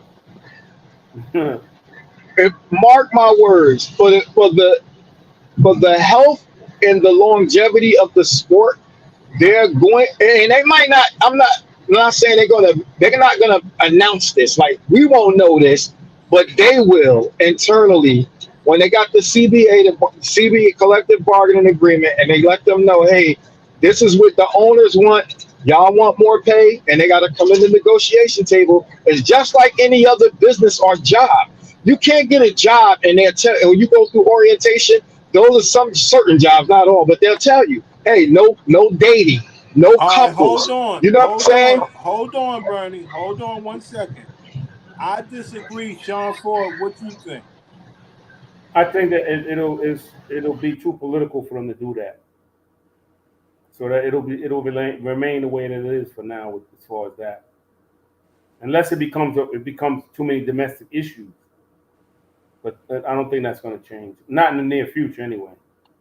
Now, Bernie, I say the reason why I kind of lean with Ford is because they're going to get the hooligan, and I agree with you as well. Once you get the hooligans, the brutes out, Brittany and them, all the new girls are going to be more nicer, you know, with their lesbian stuff. You know, not as brutish and rough like Taurasi and them. Well, that's going to be the compromise. It's going to, like what y'all said, if they don't eradicate it completely, they're going to tell them, well, there's certain things we just can't allow. And what you seeing walking like that open display, no, I think you're still missing my point. They're not going to be letting many blacks in anymore because the league has expanded. Yes. You know, they're not going to be letting the blacks in no more. Well, then there you go.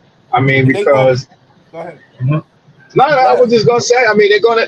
It all leads to some transition or change. No pun intended with the transition, but for sure.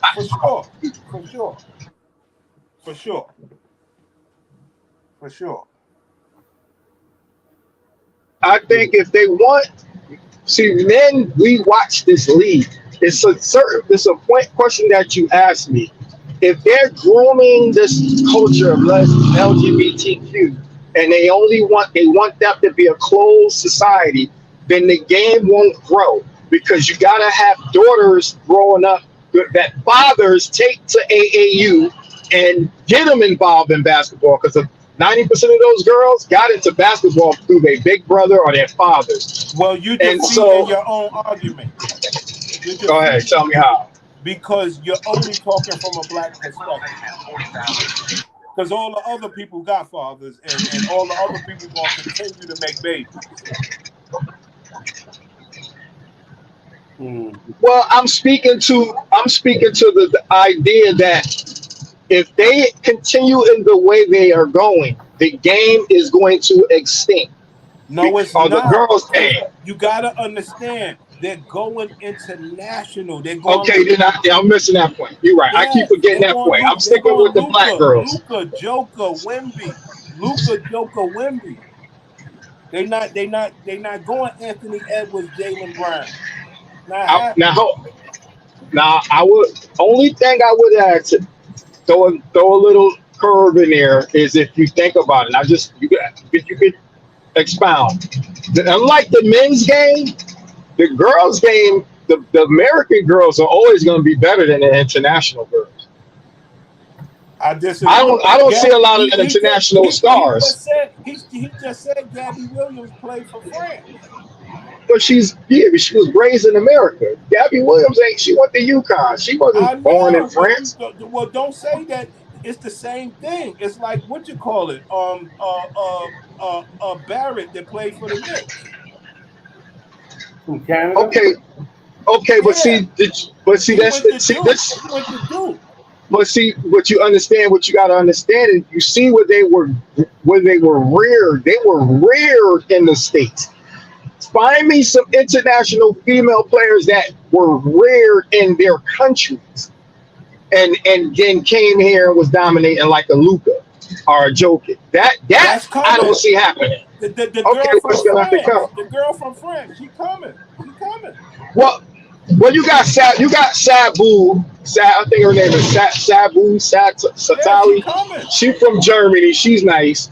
There's a couple, so it's a possibility. But what you don't understand is they're gonna do all them people, those freaks of nature. They're gonna do them like they do Embiid and all them. They're gonna put them on the back burner for a couple years. You know what I'm saying? They just ain't gonna draft your black sisters.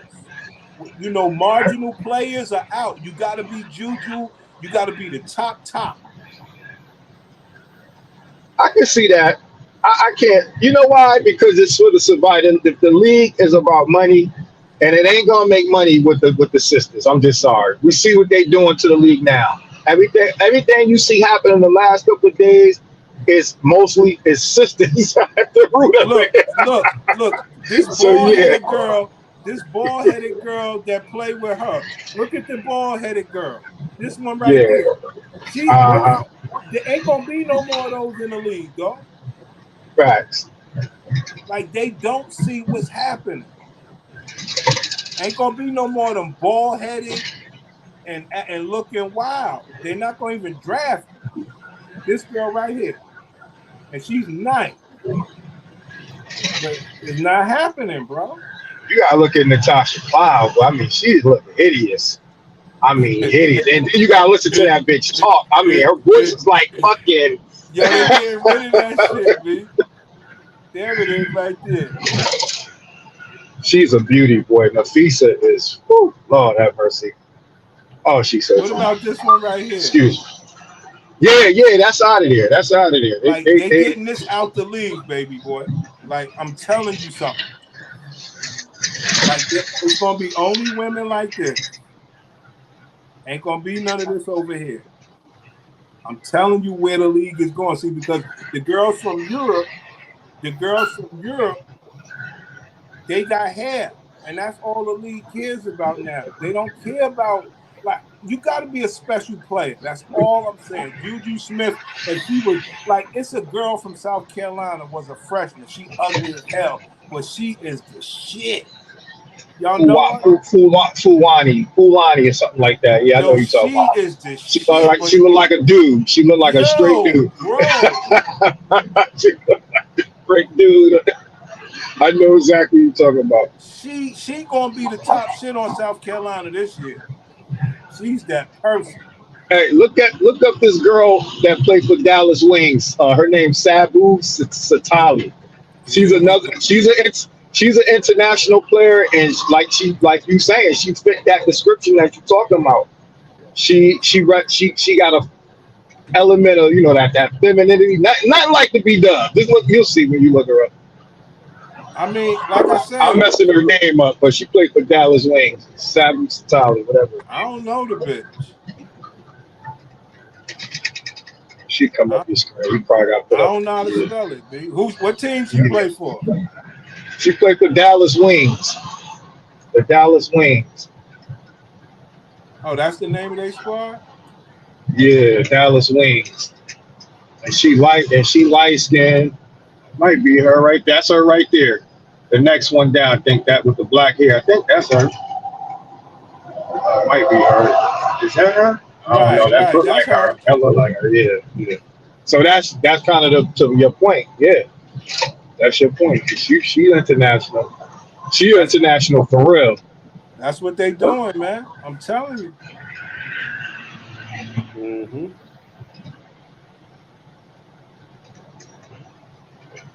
She's supposed to be fighting here. Look, she's fighting. Look at her, looking so good with all that long hair. Oh, she fighting Cardosa. Yeah, she was bullying Cardosa. Yeah, she was putting the beats on Cardosa. I remember that play. That was in the Olympics. She putting the beats on Cardosa. Mm-hmm. That's what we getting. They getting all that out the league unless you Cardosa. See what I'm saying? Like all these other mediocres, they ain't. Sean Ford, you see, all they do is fight. Sean Ford, all they do. So all they do is fight out there, Sean Ford. Look at this bullshit. Mm-hmm. Push the woman in the back. I mean, it's bad what the black woman has let this stuff come to. It's bad.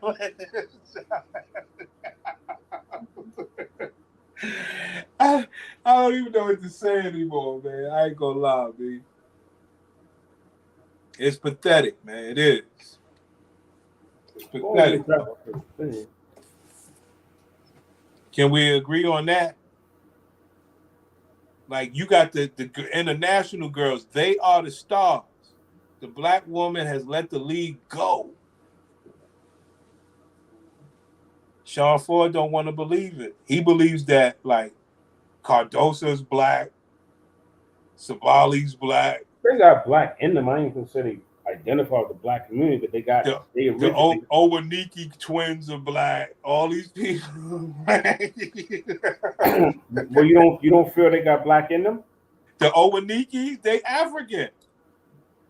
No, I understand that, but I'm saying you don't think they got no black like American They black? got as much black as Kamala Harris. They went to college, got with the sorority, and got niggified. My opinion.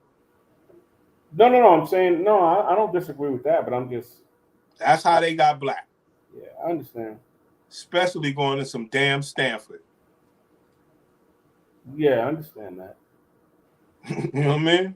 Yeah. I see what you're saying. I never looked at it that way, but I understand what you're saying. They get the black pass. Yeah, because I can't see if a cop pull him over, I don't think he's going to say, "Well, you're from." If a racist cop pull him over, I don't think he's going to say, "Oh, you're from Africa and he's America." They see us all as the N-word. Right. That's my opinion. Especially when you put these fucking wigs on and all this bullshit. If you put on all your African garb, they gonna know you fucking African. But you come over here and get all Americanized, yeah, you blend in. Because I'm not sure if there's a difference between. Oh yeah. I'm talking about the way they look at us. If there's a difference between a black person from here and a black person from somewhere else, depending on what you got on. No, we dress the same. I don't think it makes a difference. Oh yeah, all dressed the same, no sir. Yeah, I agree with that. But if she put on her natural African shit, they'll treat her not like us.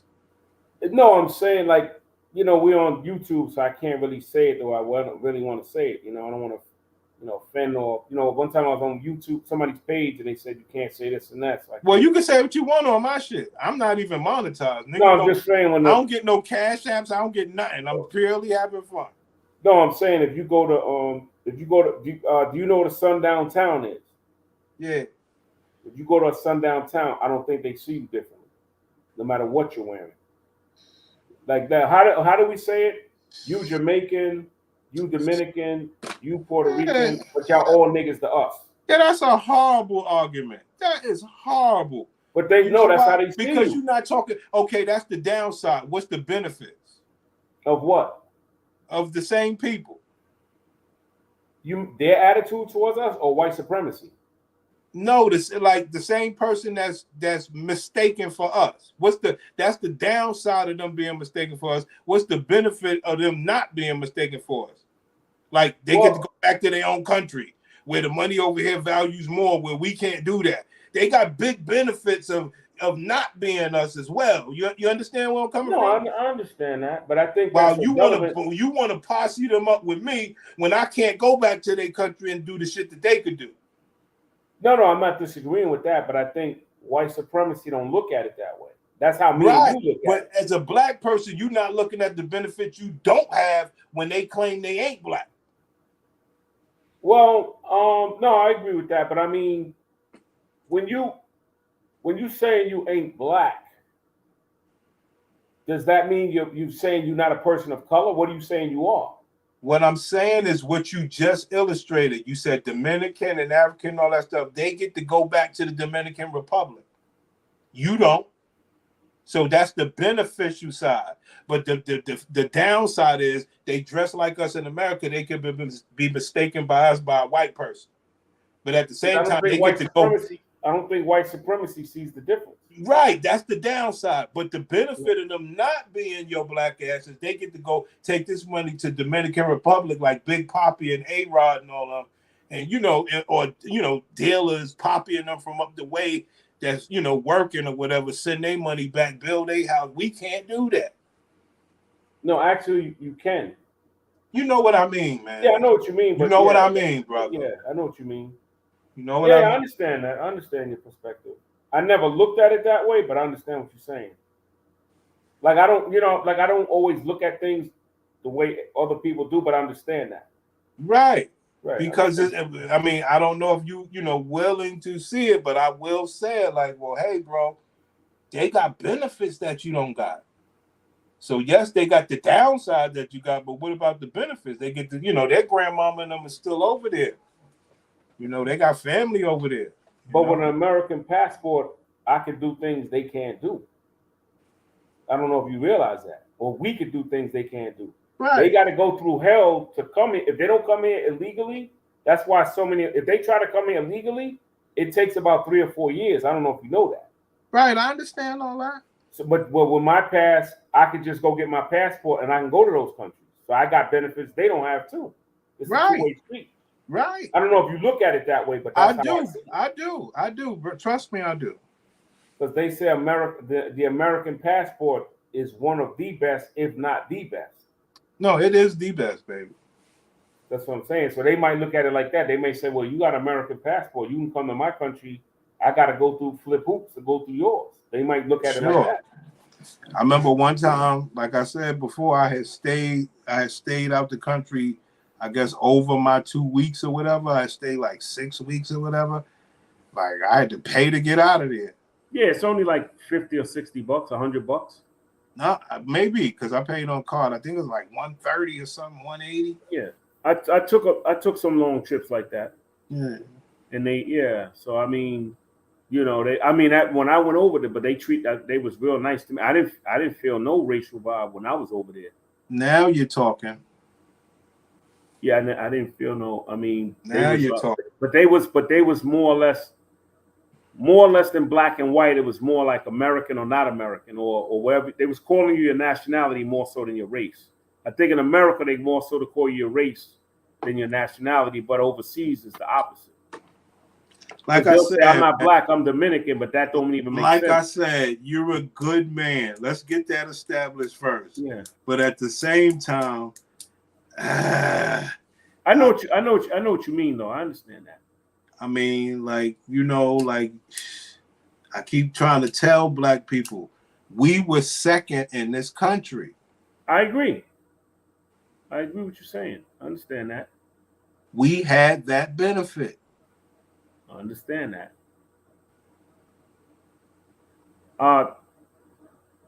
Disagree. Is the other guy? Did he calm down? Bernie, you here? Yeah, I'm here. I'm just listening. You wanted to I ask hear him? y'all. You know, I never. I mean, people have their own perception. I don't. You wanted to I never ask looked him at it something like that. for it? Huh? You wanted to ask him something? No. I'm just looking at some of it like disagreeable, saying this is pathetic and all that. No. He was talking about the basketball. Oh. I thought he was talking about the conversation. Nah. He was talking about because when the girls are pushing each other on the court. Like what? I mean, like so. Basically, you the type of dude that's saying, "Yo, basketball gets intense, shit get heated." Yeah. Right? Say what? You the type of dude that say, "Yo, those are emotions on the court because basketball can make you other than yourself, especially on stage." Yeah, it should never, unless it's somebody try to hurt you, it shouldn't go off the court. Like we competitors on the court, but it shouldn't go off the court. But she pushed her in the back. No, I understand that. I mean, I understand that, but it's like you don't really want to, permanently hurt nobody, but it can get physical. Like emotional things can happen while you're playing. No, I know the game can make you other than yourself. But trust me, you could be just out of your rabbit ass mind, especially on stage. You could be out your rabbit ass mind on the street concrete court. Right. But on the stage, it could really get crazy. So yeah, I think I saw that tournament. I think Brazil won that whole thing. So they could, at this particular time of end competition, they could bypass being a lady. They could bypass what? Being a lady. Yeah. Okay. Well, I don't know if you know, Angel Reese played. That's what I was about to ask you. Go ahead, say it. No, I said just on the picture, Angel Reese, I think, played in that tournament for the United States, and Brazil won the gold, and the USA won the silver. If that's the FIBA tournament. What you think about Angel Reese calling herself a dog? On the court, I agree with her. I agree with her. That's on the court. I mean, I don't think she's like that off the court. I don't see her like that, but on the court, definitely. Dennis Rodman with a wig on. Definitely, she's a hard player. She missed a little bit too many layups. Right, you can't even say it. What? You said hard player. You ain't say no dog. You ain't call a woman no dog. I don't. I try not to. Me in particular, I'll call you bitch before I call you a dog. Come on. I got a nephew that's a pastor, and he told me if something's not in you, it won't come out of you. So I try to talk like that. Yeah, right. You can't call no woman no dog. Come on, man. Yeah, I don't like doing that. I don't like calling them a B word. I just call them a female. Yeah, I may say B word, but dog, I mean, I believe it's a difference. Like, for real. Like, you could say the meaning and all that, bitch. It's just whatever. Yeah. But, yo, you dog. Like, come on, I would never do that, B. Well, she was runner-up for them Rookie of the Year. I felt that she should have been co-rookie personally, but it is what it is. Because, first of all, he's using his own metrics against him. He said Carmelo and them should have won because Carmelo went further. Caitlin Clark went further. No, I understand that. But if on the flip side of that, and no knock on her, but Caitlin Clark don't always win the big games. At least Angel Reese has done that. Right. She just win the games against Angel Reese ass. That's all that matters. No, not in college because Angel Reese beat her. Oh, you talking about college now? No, I'm saying overall. I'm talking about they just got in the league. College. Oh, we back in college now. Yeah, they just got in the league. So it's only 1 year. They haven't played each other a hell of a lot, and Angel Reese got her ass bucked. No, but you know what it is? You don't really beat somebody. It's really your team won. All right, man. You don't. Whatever, really, man. Yeah. Like I said, I'm not agreeing with that. What do you mean? Agreeing with that, not one bit. If you on your team and I'm on my team and we beat you, I bust your ass. I don't care what you say. No. I agree with that, but I'm just saying. But that's not an individual thing. That's just because like I said, I could if I'm playing against you, I could drop 50 on you and you could drop 20 on me. And but if your team win, I won the battle and you won the war. All right, so let's throw the bullshit in that you want to throw in. Now, What's don't that? forget, your teammates are blindsiding me. Your team, and I mean, since you want to go, your teammates are poking me in the eye. Your teammates are really doing me dirty out here. While Yeah, I you didn't get agree the, with that. while you get the clean lane and everything. Like, come on, man. But that wasn't her. That wasn't. I know, but you That want to was a mix shot in down. bullshit. So I want to mix it in where it's beneficial for my argument.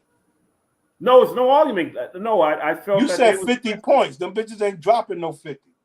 No. I was making a point that. Right, me too. No, I was making. No, I'm not disagreeing with your point. My point was, I could bust your ass individually, but if your team win, I won the battle, but you won the war. And in that very same game, they blindsided me. They poked me in my eye, and we won the game. Yes, I agree with but you dropped 50. Yes, that could happen. You understand? Yes, sure. I bust that. Yo, they cheated me, and I bust your ass. Come on, man. So you felt that Caitlin was the rookie of the year, hands down? Against Angel Reese, I was. No, I said no overall. I guess so. Yeah, hands down, rookie of the year. I mean, down. and when I watch her play, it's like a wizard with the basketball. Oh, I don't. Well, she's good. I think she's good. And you got to understand, and the Fever they didn't make the playoffs, but it's been like 6 years. So, she comes in and. Matter of fact, Bernie, you make a great point. And Sean Ford, what about the fact that her teammates and them did her dirty in the beginning of the season? Did you witness that or not? Yeah, it was just around the league. I felt that it was around the league. I'm talking about her team. Yeah, I saw that. Freezing her out and all sorts of shit. Yeah, I think it was a little resentment there. Come on, man. She had to fight through a lot, man, to take over the team. They had to believe in her. She made everybody comfortable. She really did this thing, man. Yeah. She. I like her. What Angel Reese have to do? Fit in. Yeah, y'all still on? How just happened? Angel Reese. Yeah, you don't feel that Angel Reese was a force? She didn't make the team better. I mean, you don't think she made them better? I felt that she did. I tell you what happened with Angel Reese, in my opinion. Reason why she didn't win Rookie of the Year, and I watched a few games. It's the same thing that happened to Caitlin Clark. They froze her out on big moments. She should have been featured way more in that offense. You know what I mean? But I can't knock it because Kennedy Carter could play her ass off. You know what I mean? So it's weird. It's weird, man. Kennedy Carter and Angel Reese should have been pick and rolling all night long. Yeah, but that's a coaching. The coach got to do that. All night long. Angel Reese would run down court full speed after getting the defensive rebound and get position. And they just freeze the bitch out. The coach got to call that out, though. That's a coaching issue. The coach got to say when she's down there, give her the ball. She should have been like a 22 and 18. Like she should have been, whoa. I mean, because they froze her out so much. She got so many cleanup buckets, no feature buckets. No, I understand that. No? But like I said, I felt that they both. Tip my hat to Caitlin, but I felt that they both did things that you never seen before. I just would have been happier seeing them both getting. No, you would have been happier seeing Angel Reese get that basketball because she's the star of that team. But Kennedy Carter is such a great ball player that you can't knock the bitch. But she should have been way more willing to really give that ball up, man. I'm telling you, Angel Reese can score. I'm telling you, B. No, I know. I score, man. I agree. I don't disagree with that. I'm telling you. But that's on Teaspoon, the coach. They got rid of her ass. I don't feel they should have got rid of because I felt that everything that went wrong was fixable. First of all, if you followed them this season, they was in the playoff hunt until Angel got hurt. They was in that 8th spot. when she can't got hurt. tell Kennedy Carter nothing. She can't tell her nothing. You don't see it? She can't tell that girl nothing. No, if I'm the coach, I could. If I'm the coach, I can tell you how to play, or you're gonna be on the bench. Nobody's too good to be benched. She's a star. It don't matter. They bench Tatum in the Tatum is the won the NBA championship, and then all he played in the Olympics. That don't mean nothing. Bro, Everybody's replaceable. Kennedy Don't ever Carter, believe that they're not. Everybody's replaceable. that woman is the shit, man. I'm telling you. No, she's good. She's a great player. I'm not taking that away from her. She play like a boy. She remind me of like a little Allen Iverson out there. I be like, yo, No, this she's is the truth. crazy. Everybody's replaceable, man. You know, I don't feel that because I think that was Teresa. I think that was her first year, and they almost made the playoffs. So I don't understand what they're doing. But Chicago has a reputation for not being right to their staff and their players anyway. That's why that girl, Gabby Williams, the one from France, that's one of the reasons she left. They have a rep for that. I don't know if y'all know that. No, I didn't know. I never knew what happened to Gabby Williams. That's what happened. The team. Some of them teams ain't look. To me, the way if you watch basketball back in the days, even a little bit the way the Bulls was towards Scottie Pippen, you know, another Chicago thing. That's how they treated her. It's the same thing. Some agencies just not loyal to you. Yeah, it happened. Yeah, that's what I'm saying. Because that's what's really coming. It's weird the way, because we saw this story play out with the black man already. Exactly. That's what's going to happen to the black women. I'm talking about from the high school to the college. Got everybody thinking that, you know, you going to make it to the league when the league is getting way more tighter. And, you know. But I think if you're talented, you'll make it. That's my point. It wasn't like that. Even marginal players was able to get in. Right. It ain't gonna be like that no more. Well, with the international players, they might take them from overseas if they don't feel you playing up to par. Right. They rather work on the project. Right. No, I understand. I mean, if you're drafting somebody and you feel that the other player from somewhere else is going to do for your team, I mean, I think it makes more logical sense from a business point to go with the international player. Right. And that's why I say black women have lost the league. They supposed to be fighting against that shit. You know, I mean, because that's the way I see it is you're going to be out the league anyway. But, you know, you black niggas want to sit around and milk it and say they got color TV in here and all this other wild shit. Instead of, yo, you better leave early because they getting you out of here. You know what used to be an unwritten rule overseas like 20 years ago? They only let 2 or 3 Americans or 2 or 3 foreigners play because if they let too many Americans come over there, the whole team will be black American.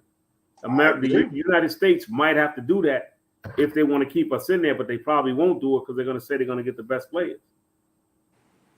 But see, that's the beauty. That's the beauty because what happened in golf was the Saudi Arabians took all of the players, right? But the number 1 player in the world still plays for the PGA. The number 1, 2, 3, and the number 1, 2, and 3, 4 players in the world still play for the PGA. But all of the Arnold Palmer type niggas left for the money. You understand? Yeah, I guess it makes logical sense. You're going to go where the money's at, I guess. Yeah, the Saudi Arabians was giving them like 20 and 30 million just to come over, and then you still get to play for the purses. Yeah, they did that in soccer too. That's correct. You know, I saw that.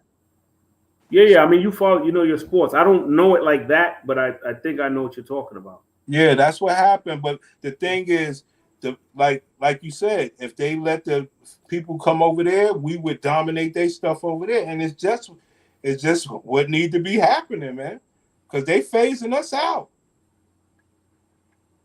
Well, I think if we get our acts together, we could still be in there. We just got to be. I guess we got to just be one step better than they are. Because I mean, the damn Olympics was crazy how many pros was all over the place. I was like, God damn. It was pros all over. So that means that the black dude in the American basketball is over. After Steph and Bron and them, it's over. I think we still got a shot, but I understand what you're saying. I mean, Tatum and Jaylen Brown, I mean, those are the dudes, B. And Tyrese Maxey, man. That man can play. Yeah, they got a few, but I think, like you said, Kyrie and all of them is getting old. Yeah. So I don't know what the next generation is going to do. That's why I say, man, all you got is Tyrese Maxey, Jalen and Tatum, Anthony Edwards. They took John Morant from us, and that's really it as far as highly visible people. Yeah, but anything can happen. We'll What? see what happens.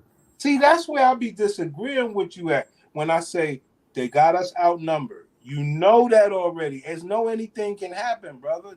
They don't play by that. They play unfair, and they got the numbers, like, to make it look fair. Well, yeah. I mean, I don't disagree with that. But that's another what, 3 years off or whatever it is. Yeah. But they got individual players, but they don't have like a group of players from the same country. See, that don't matter. I mean, what we wanted to achieve was at least some international presence on every team. Right. If you could be a star, be a star. Right. Well, at the end of the day, the Americans still took the gold, but the rest of the world is catching up. Right, and we beat Luka ass in the championship. Couldn't have this fucking international nigga winning the championship, B. That's crazy, B. The Joker just won it. So you just gonna have the international, like, no, come on. That was an important championship for me. Because they couldn't beat them boys. Well, what, Denver? Boston versus Dallas. Yeah, they didn't. I mean, nobody even expected Dallas to go that far. Right. But then that's when you start saying, oh, they on some international shit. You're like, uh-oh. You know what I'm saying? Like, yo, let's get rid of this shit. We had to, they put them dudes to bed. Yeah, but they he put up a good fight, but yeah, the international players here to stay. I mean, do Boston have any international players?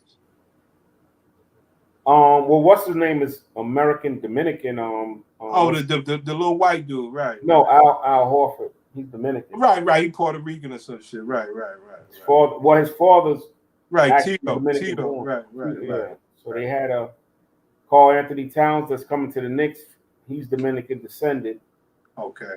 He could play for the Dominican national team if he wanted to. He got dual citizenship, I think. Wow. Yeah, they got on. Yeah,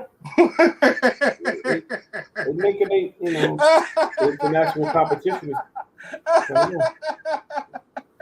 They took the NBA already. I'm trying to warn the WNBA women that this is Bernie. It's over, Bernie. They coming for the WNBA. I'm telling you something. Yeah, Bernie, you there? Yeah. I agree with you. I agree. We don't do nothing right. We mess everything up. We don't do nothing right. If we did things right, this wouldn't be able to happen.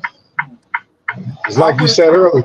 We would say, like I said, it's because these black women messed it up, man. They had a great, what the black women had a chance to do? The black women had a chance to go get the black men. Hey, Bernie, you got a lot of noise, dude. All right. The black women had a chance to go all over America to get the black men and do their own and one tour. They just too selfish to put the black man in position. You know, it's sad, but they would have still been the highlights. You understand, Ford? Yeah. It would have been beautiful to see them ladies do an and one for the blacks, man.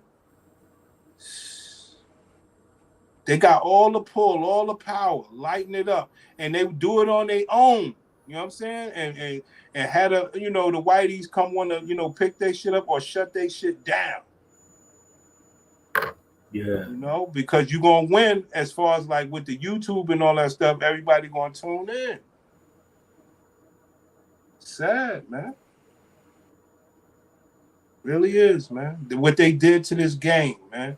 As far as like I don't know how it is in Brooklyn, man. Even though I haven't been there in a minute, man. But everywhere other than Brooklyn, which I would believe is the same for the most part, we ain't even in the parks playing ball like that no more, man. Like, different era, man. Yeah, man, it's bad. This AAU shit and all this bullshit, B. It's bad, man. Yo, you could be a nigga who ain't go to college or none of that stuff because basketball was so relevant in the hood or wherever. You could go play ball in some bullshit tournament or in the park. You got girls watching and money on the line. Basketball was life. Ball is life, man. It's crazy, man. Well, they still got a few tournaments, Dykeman, West Fork, the Rucker. Right, that's not enough. We had stuff all over the place, man. Couldn't go somewhere and they see where ball wasn't life. Different era. Especially in New York. You still in New York now? Yeah. You need to check out the Dykeman tournament. We go to Dykeman tournament. It's cool. But it's still embarrassing. Yeah, I don't know what happened. Dominicans can play. Yeah, I mean, different cultures love the game. It's an international game now. Yeah, it's over, baby. This was about Rucker Park, baby. Blacks. Yeah. They done took that. This is about Dykeman, Dominican land. Yeah. Like that dude that played for Orlando, he's good, big. Yeah, it's a few good ones from Habanero, whatever that nigga name is, that nigga's nice, man. Like I said, the NBA wanted an international presence. Now the WNBA, they're gonna just go all for the predominantly international. Well, I think Caitlin Clark might be the face coming up now. Well, you got Paige Becker coming next.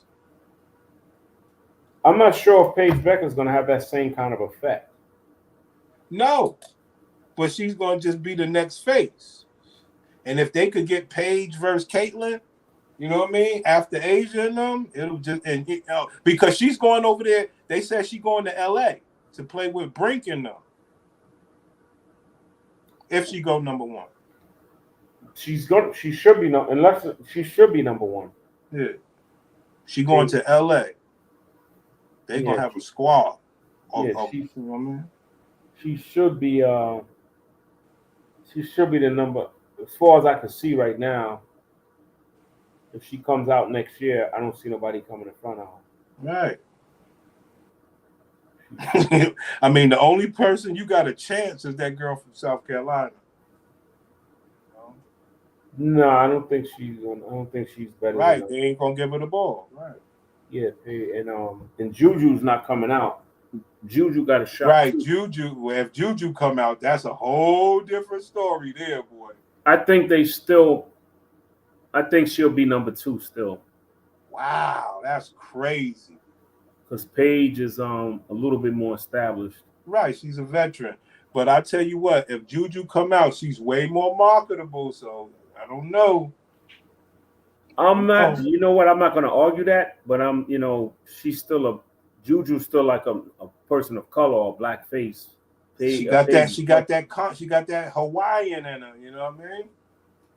Yeah, but I still feel overall American in the business world prefer a white face. That's just my personal opinion.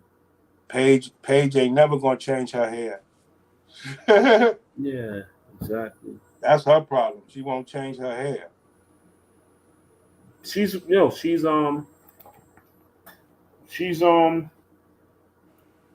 think a great player, at least on the collegiate level. I think she should be a great player on the next level, I think. All she got to do, to tell you the truth, she just don't drive the ball because she don't got to drive. No, but You know what I mean? If she could just run off screens all day, she could hit that shot. right. I think she do too much, man, with the driving. You know, at her old age, you know, she got to get out of this league before she get back to that. Because she got hurt, you know. Hey, Bernie, what you think about Paige? I think she's a good player. Is my sound better? Yeah. I think she's a. You know, the thing that my problem is, they just can't get out their own way. But she's gonna come in the league and she's gonna be woke. That's the first thing she's gonna do is announce her allegiance to the black woman and racial justice and all this nonsense. And that's gonna be it. I mean, that's just part of it, man. That's part of it.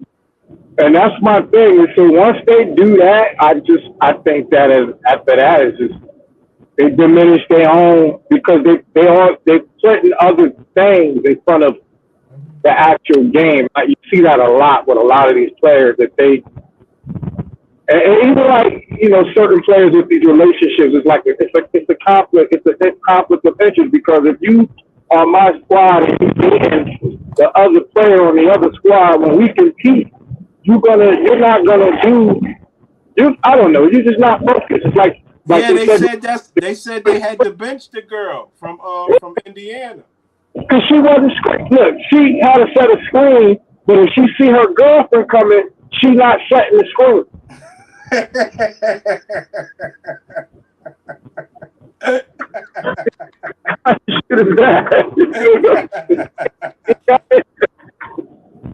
So you know that's what really frustrates me about. I watch the college game more so than the WNBA.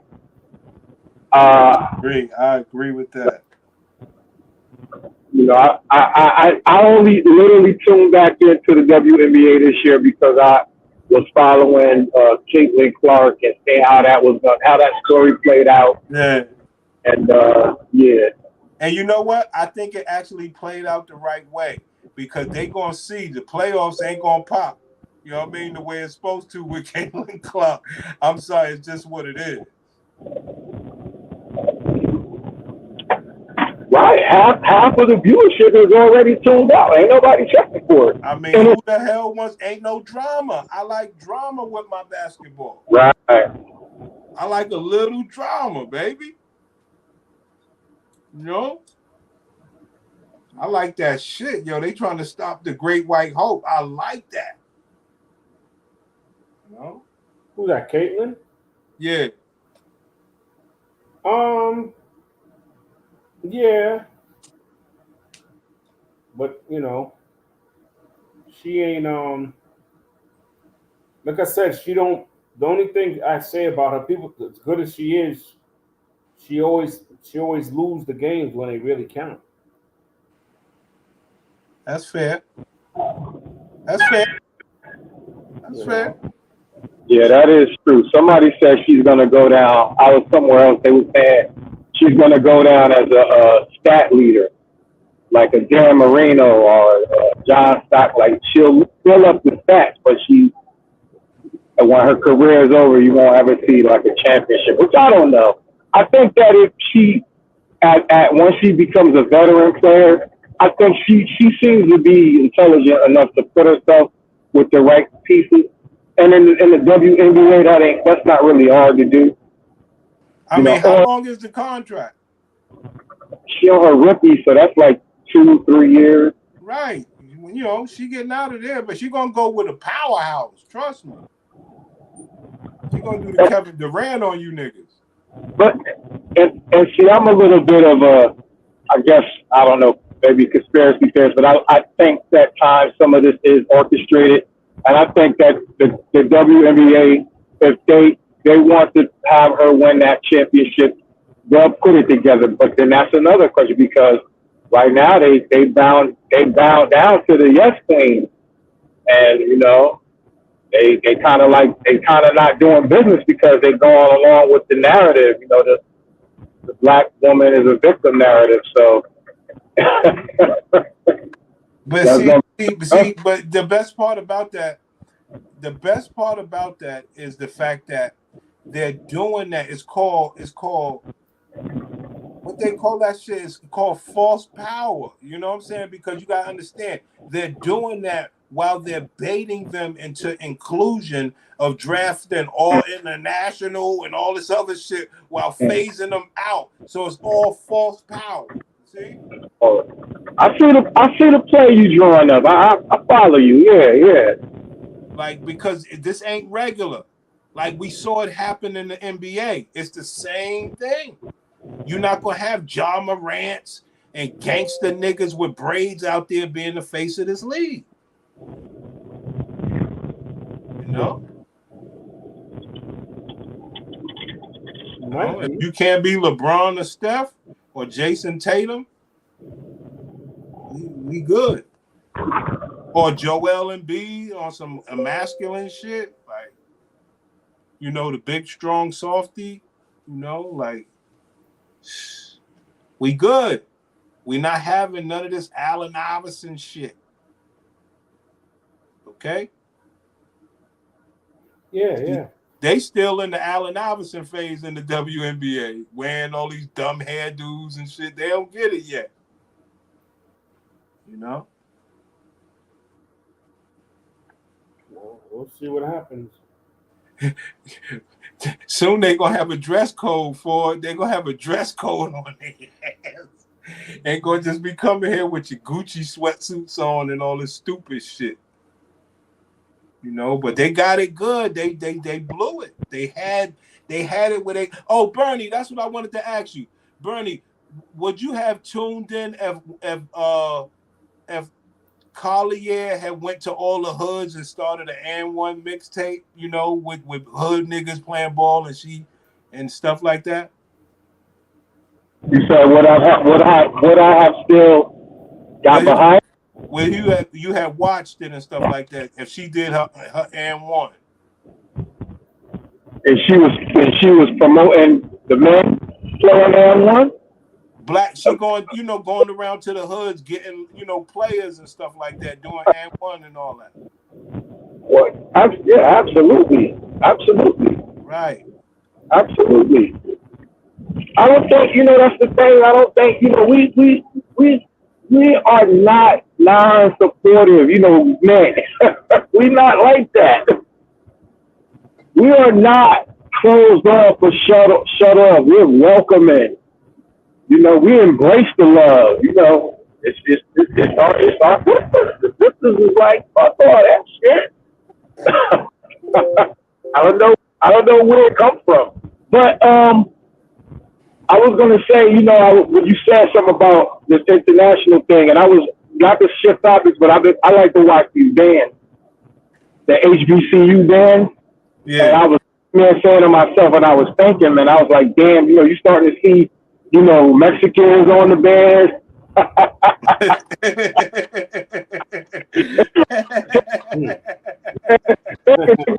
GPUs now, you can watch it, right? And I was just saying to myself, this is damn shame, man. We ain't even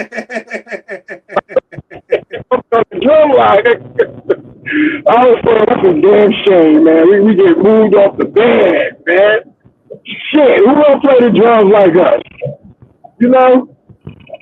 It's gonna be fine in a bit. Sean Ford don't believe that the extinction is coming, man. He don't get it. What, with the league? Just overall, man, they take everything from us, man, True story, man. You could YouTube it now, like the marching band. They got a whole, like El Salvador, they got a whole thing with these El Salvadorian women with the little batons, and they doing the same thing you used to see the sisters and us do. And I mean, I'm telling you, man, it's real. It's real, man. They over the bands. I was like, damn. So let me ask you this, Sean Ford. So, how do you feel about black culture? Black American culture? Yeah. I think it's copied and mimicked around the world. Yeah, but how do you feel about it? Like, do you feel it should be erased? No, I feel that it shouldn't be erased, especially the positive stuff. But I wish they would take away some of the lingos, calling women bees and hoes and stuff like that. But some of the other stuff, the dressing and everything, and the style and everything, I think it should be. I don't think it should be eliminated. I was just asking, brother. Yeah, no, I don't. I think it's copied and mimicked. Sometimes it's not. We're not given credit for it, but I think it should be. I think that we have a lot of innovators and creators. A lot of things started with black culture, Black American culture. We're instrumental in a lot of music, a lot of dress, a lot of fashion. Big kids are growing up wanting to be Steph Curry and LeBron James, and I guess now Asia Wilson and Angel Reese. You got people that's grown up wanting to be like that. Would you agree or disagree? I agree, but I think it's more of a LeBron type of effect nowadays. I don't think it's easy for everybody anymore. I think Angel Reese and them is more of a LeBron effect, like special witness. Like, it's not so easy anymore. So the inspiration, like, we knew as black men playing ball. Yeah, you want to get to the league, but you ain't no LeBron, for the guys that came under his age or whatever the case is. And you play your game, whatever, you Ja Moran or whatever the case is, but you got to be like that. You got to be out the gym. You know what I'm saying? Like, it's crazy, Mm-hmm. The barrier's not so easy the way it was. So when you see Angel Reese and you like, oh, I could be like Angel. No, you can't. Like, you only gonna get, Well, you could aspire to be like her and just, No, I understand what you're saying, but that was one of my other problems that I had, because so now I'm not saying everybody, I'm just throwing it out as the worst way possible. So now all these little girls get to groom in lesbian cultures and behaviors with this alleged dream, like hip hop or some shit. You understand? Where you abandon men your whole fucking life, and then they didn't tell you, yo, getting in the league is way different now. You know what I'm saying? It's just a cycle of bullshit. Same way they did us with hip hop. Hey, can I add something to that question you asked? Go ahead, brother. The black culture and what you feel about it. I put it in these terms about us being replaced. Let's take Michael Jackson. Now, I'm not talking about the person. I'm just speaking about musically, talented and musically wise. Who else other culture can produce a Michael Jackson? So if there's no more us, will we ever, we talking about LeBrons and things of that, will we ever see these type of talents again if there is no black America?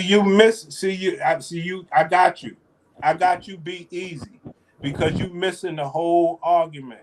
The whole argument is we don't care to have greatness like that. You could be like fucking Devin Booker and shoot jump shots all day and be labeled the shit. You could be like Luka Doncic, or you could be the Joker that plays below the fucking rim. You understand where I'm coming from? That's greatness. Do you understand? I get it. So they shifted the whole narrative. Yes. Now it's about basketball IQ and all that. You ain't Jason Richardson flying out the gym that could Vince Carter. It don't matter that you half man, half amazing. You get it? I see you. Yeah, right. It's about, because Steph Curry fucked that up, but he's the greatest. But you understand, it's the Luka, it's the Joker. It's just the basic fundamental basketball.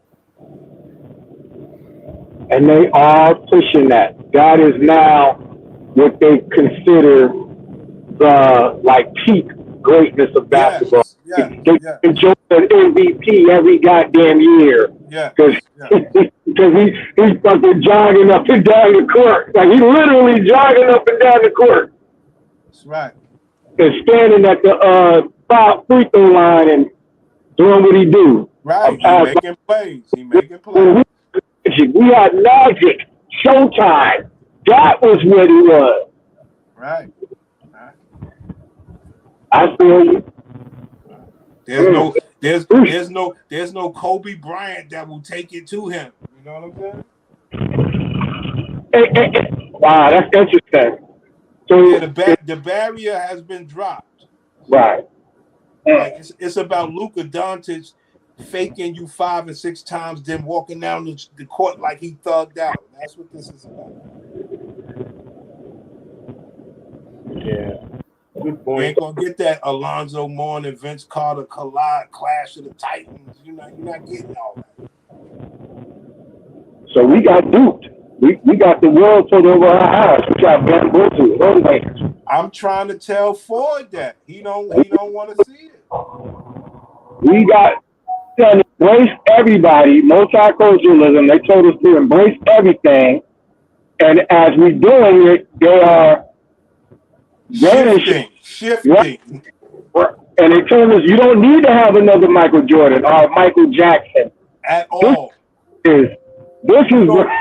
And you made a great point, because you made me remember my other point, because the other point was as far as hip hop is concerned. You know what I'm saying? It's the barrier ain't, the hip hop, they shifted what it was. That's amazing. You can't just accept anybody for their flavor raps anymore.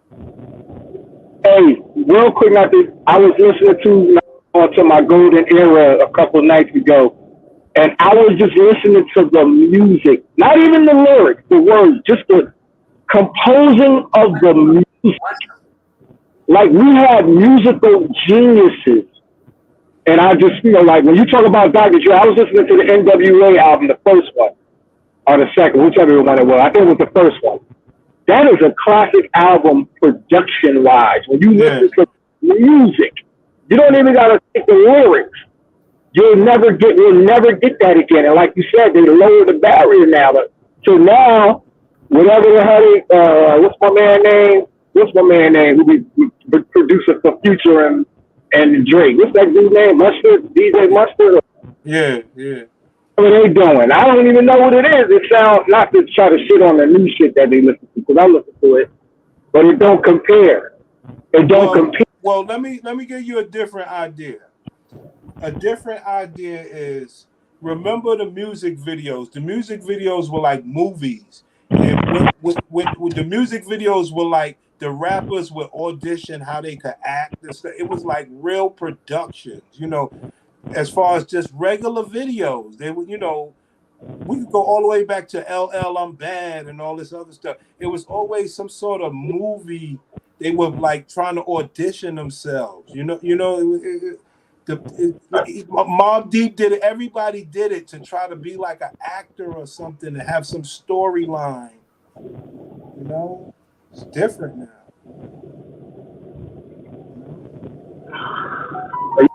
It's the thing that we are encouraging this ourselves, man. It's like, it's weird, man, because you said it there, we were second as far as our place in this land, this country. I don't know, man. I don't know. And then, like, back to the WNBA, how is that going to grow? But you're going to have to they don't even see what they're doing. These sisters embracing this lesbianism, they realize that when you look at the Brittany Grinders and them who are pushing the lesbianism out in the open, the people in the back that's actually running the show realize that's not how we grow. So we gotta phase you out and bring a Sabu to the Sabali and the Thesis, because the Thesis has a family. She just had a baby with her. So because they understand, like, that ain't what it is, man. I mean, it's a lot of real shit in that, man. That's a good topic. Yeah, it's gonna happen, man. And it's sad too. It's tragic at the same time. It's very tragic.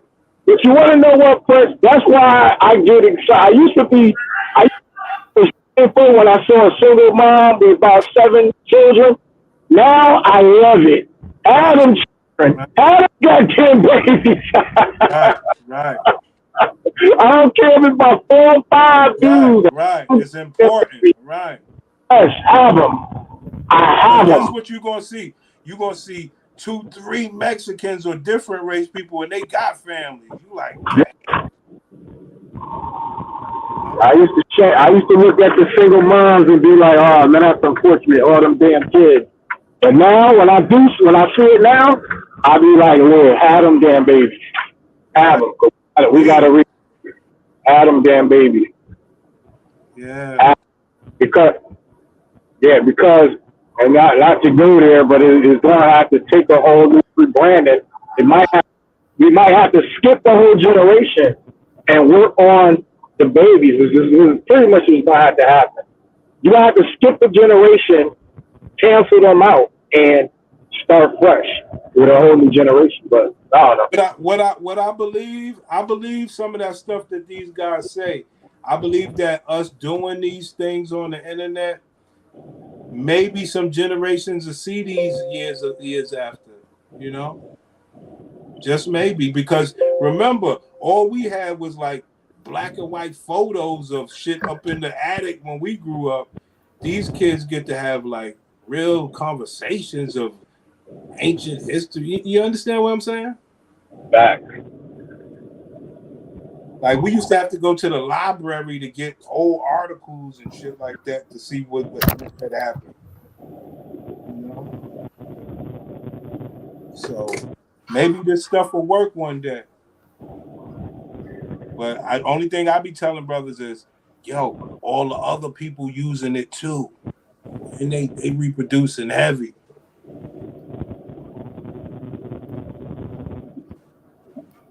You know? Good point.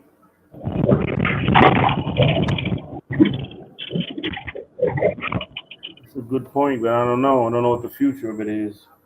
Yeah, it's tough, bro, because you know that we're not reproducing. You know that we're selfish. You know we're not unified. Those are bad things to be against us. Yeah, but the unified part is an easy fix.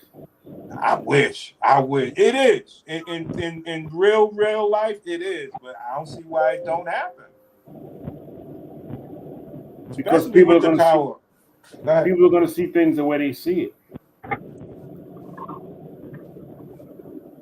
Well, you know, you want to know something funny? I was in the gym the other day, and I saw the little twinkle toes dude in there, little, you know, he was on the other side, gay dude, brother, black dude, you know, and he just like, he was fully LGBT or gay guy, right, whatever.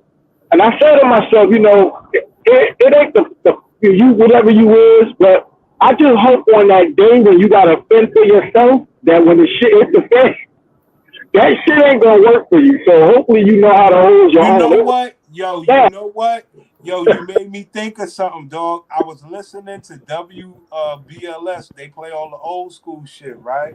Yeah. So it made me think, man, because I start thinking, because they play Tevin Campbell and shit, right? And I'm sitting there and I'm like, yo, we all love this shit. You know what I'm saying? And we all know he gay. But what was he saying? He was saying shit in our favor as a man. You know what I'm saying? Can we talk to you? And then it made me think of Luther Vandross, right? And all he did was talk. Everybody say he gay, but all he talked was man shit, right? Then it made me think to Kevin Samuels. You know what I'm saying? Like, yo, if Kevin Samuels was gay, he talked that man shit. So Right. it really didn't matter. So when we really deal with gay men, we like, why you like more on the girl side type shit? Like, it's weird. It's weird. It had me thinking today, yo, we love Tevin Campbell. Right. And because of the song was like, can I talk to you, girl? He wasn't talking about this, you know what I'm saying? He wasn't talking this other shit. Right. And we were like, if Kevin Samuels was gay, he damn sure was for us. Yeah. That's why I said, like, whatever you is what you is that gonna work for you when you have to? If we have to survive in the forest, I mean, you know, we gotta start. Okay, if he was like Kevin Samuels and he rocked and worked for you and tried to make things better in your black community, you would rock with him. Right. You understand? It had me thinking about this gay shit a whole different way. But they don't take that approach. They take the abandonment approach of like, you know what I mean? Yeah, exactly. Yeah, because that's what I was thinking. I was looking at this brother in the flesh, and I didn't have a problem with that. What I was just thinking is, okay, when it becomes survival mode, how is that going to work for you? Because if it's a group of men and we all have to survive, that shit ain't going to fit. And you doing that ain't going to work. So I'm hoping that you could turn that shit around. Bernie, you ain't been to New York, nigga. Oh, okay. Well, you ain't been to New York, nigga. You go down to Harlem. I told you the story before. I went down to Harlem to this tavern place in Harlem, dog. It was like 5-6 muscle-bound niggas with the fly short sets on and all. Niggas had flowers in their hair, B, doing the gay shit. Them niggas would have beat our ass. You know what I mean? It was like 6 of them niggas, B. yeah. Like, yo, B. I ain't been to the city. Yo, son, them niggas ain't playing, B. Yo, B. All right. Look, if this is a majority that's like that, okay, that's my point. Yeah. That's my. When it comes to the churches, how is that shit gonna work for you? Is it gonna be able to help us? Yeah, it will. Then what you doing? Yeah, that is. So yeah, it's gonna work, bro. Because we already know the females go back. They're going to revert back quick. These gay niggas get busy, man. But first, if the bitches had it, like Brittany Griner, well, she taking testosterone, but you think, well, you remember when she was in Russia, you know they tried to put her on the men's side. She told them, hell no. Right. She know better. The bitch would have been raped to high hell. But why she know that deal? Why does she know not to put her ass in that goddamn men's side of the Russian prison? Right. She knew immediately. Yo, I did this show for Dolomite. Dolomite just showed up, but go ahead, Brian. Nah, I'm going back, man. I'm just getting my shit off. Nothing wrong with that, man. Because I mean, they blew the league up, man. The league is done. All right. I showed you the next 36 players that came out. 10 are black, and it's only going to get worse. All right.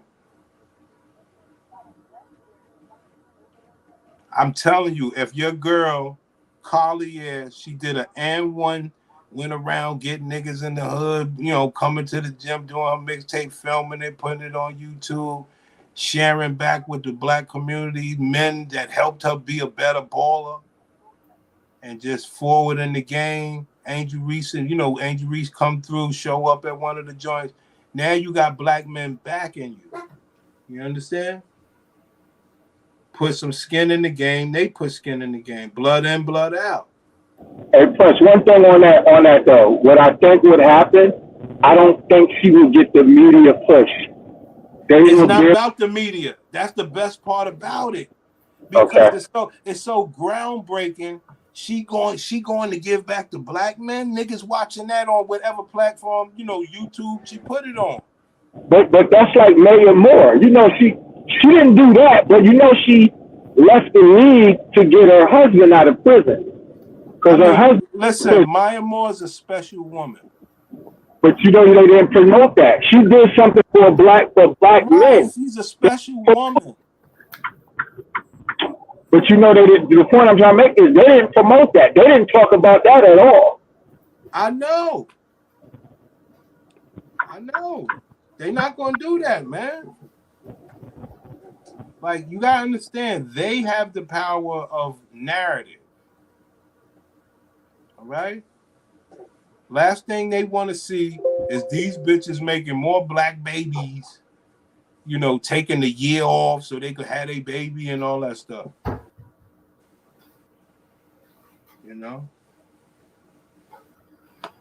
But see, that's the thing about it. They talk about all this social justice and Black Lives Matter. So then here was this one player who said, I'm going to go all in. I'm going to go 10 toes down. Leave to get this brother. She said, I'm not playing until this man is free. You didn't hear shit about it in that league. And you didn't hear nothing about it nowhere. WNBA, NBA. Right. Like it never happened. Like it never happened, brother. That's the beauty. That's the beauty, brother. Narrative. We'd rather have Cardosa out here. Okay? Cardosa, why would you say that? Well, we believe that she's going to be the next Asia Wilson. She came from South Carolina. We're following that. Yeah, but she's a foreigner, though. Right. Last thing we want is a nigga face. I see. Now, hold on. Let me take that back. First thing I was going to say to you, Sean Ford, was because she looked better. That was the first thing, but I was nice in saying that she followed South Carolina. But the first thing I was going to say is because she looked better.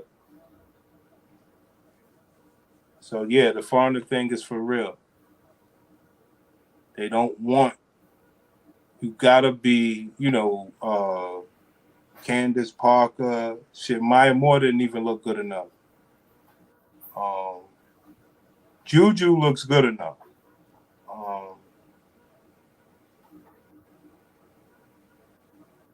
I don't know.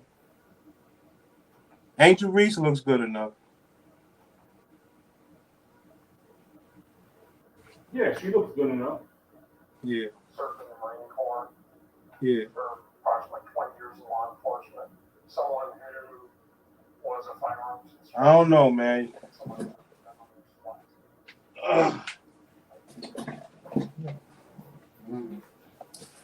I appreciate you niggas, man. I gotta go to the store. It's raining out here. I still gotta go to the store. I need to get this done, man. All right. Thank you, brothers. Yes, sir. Camming us up. Hope to catch you again. No problem, brother. Peace, everybody.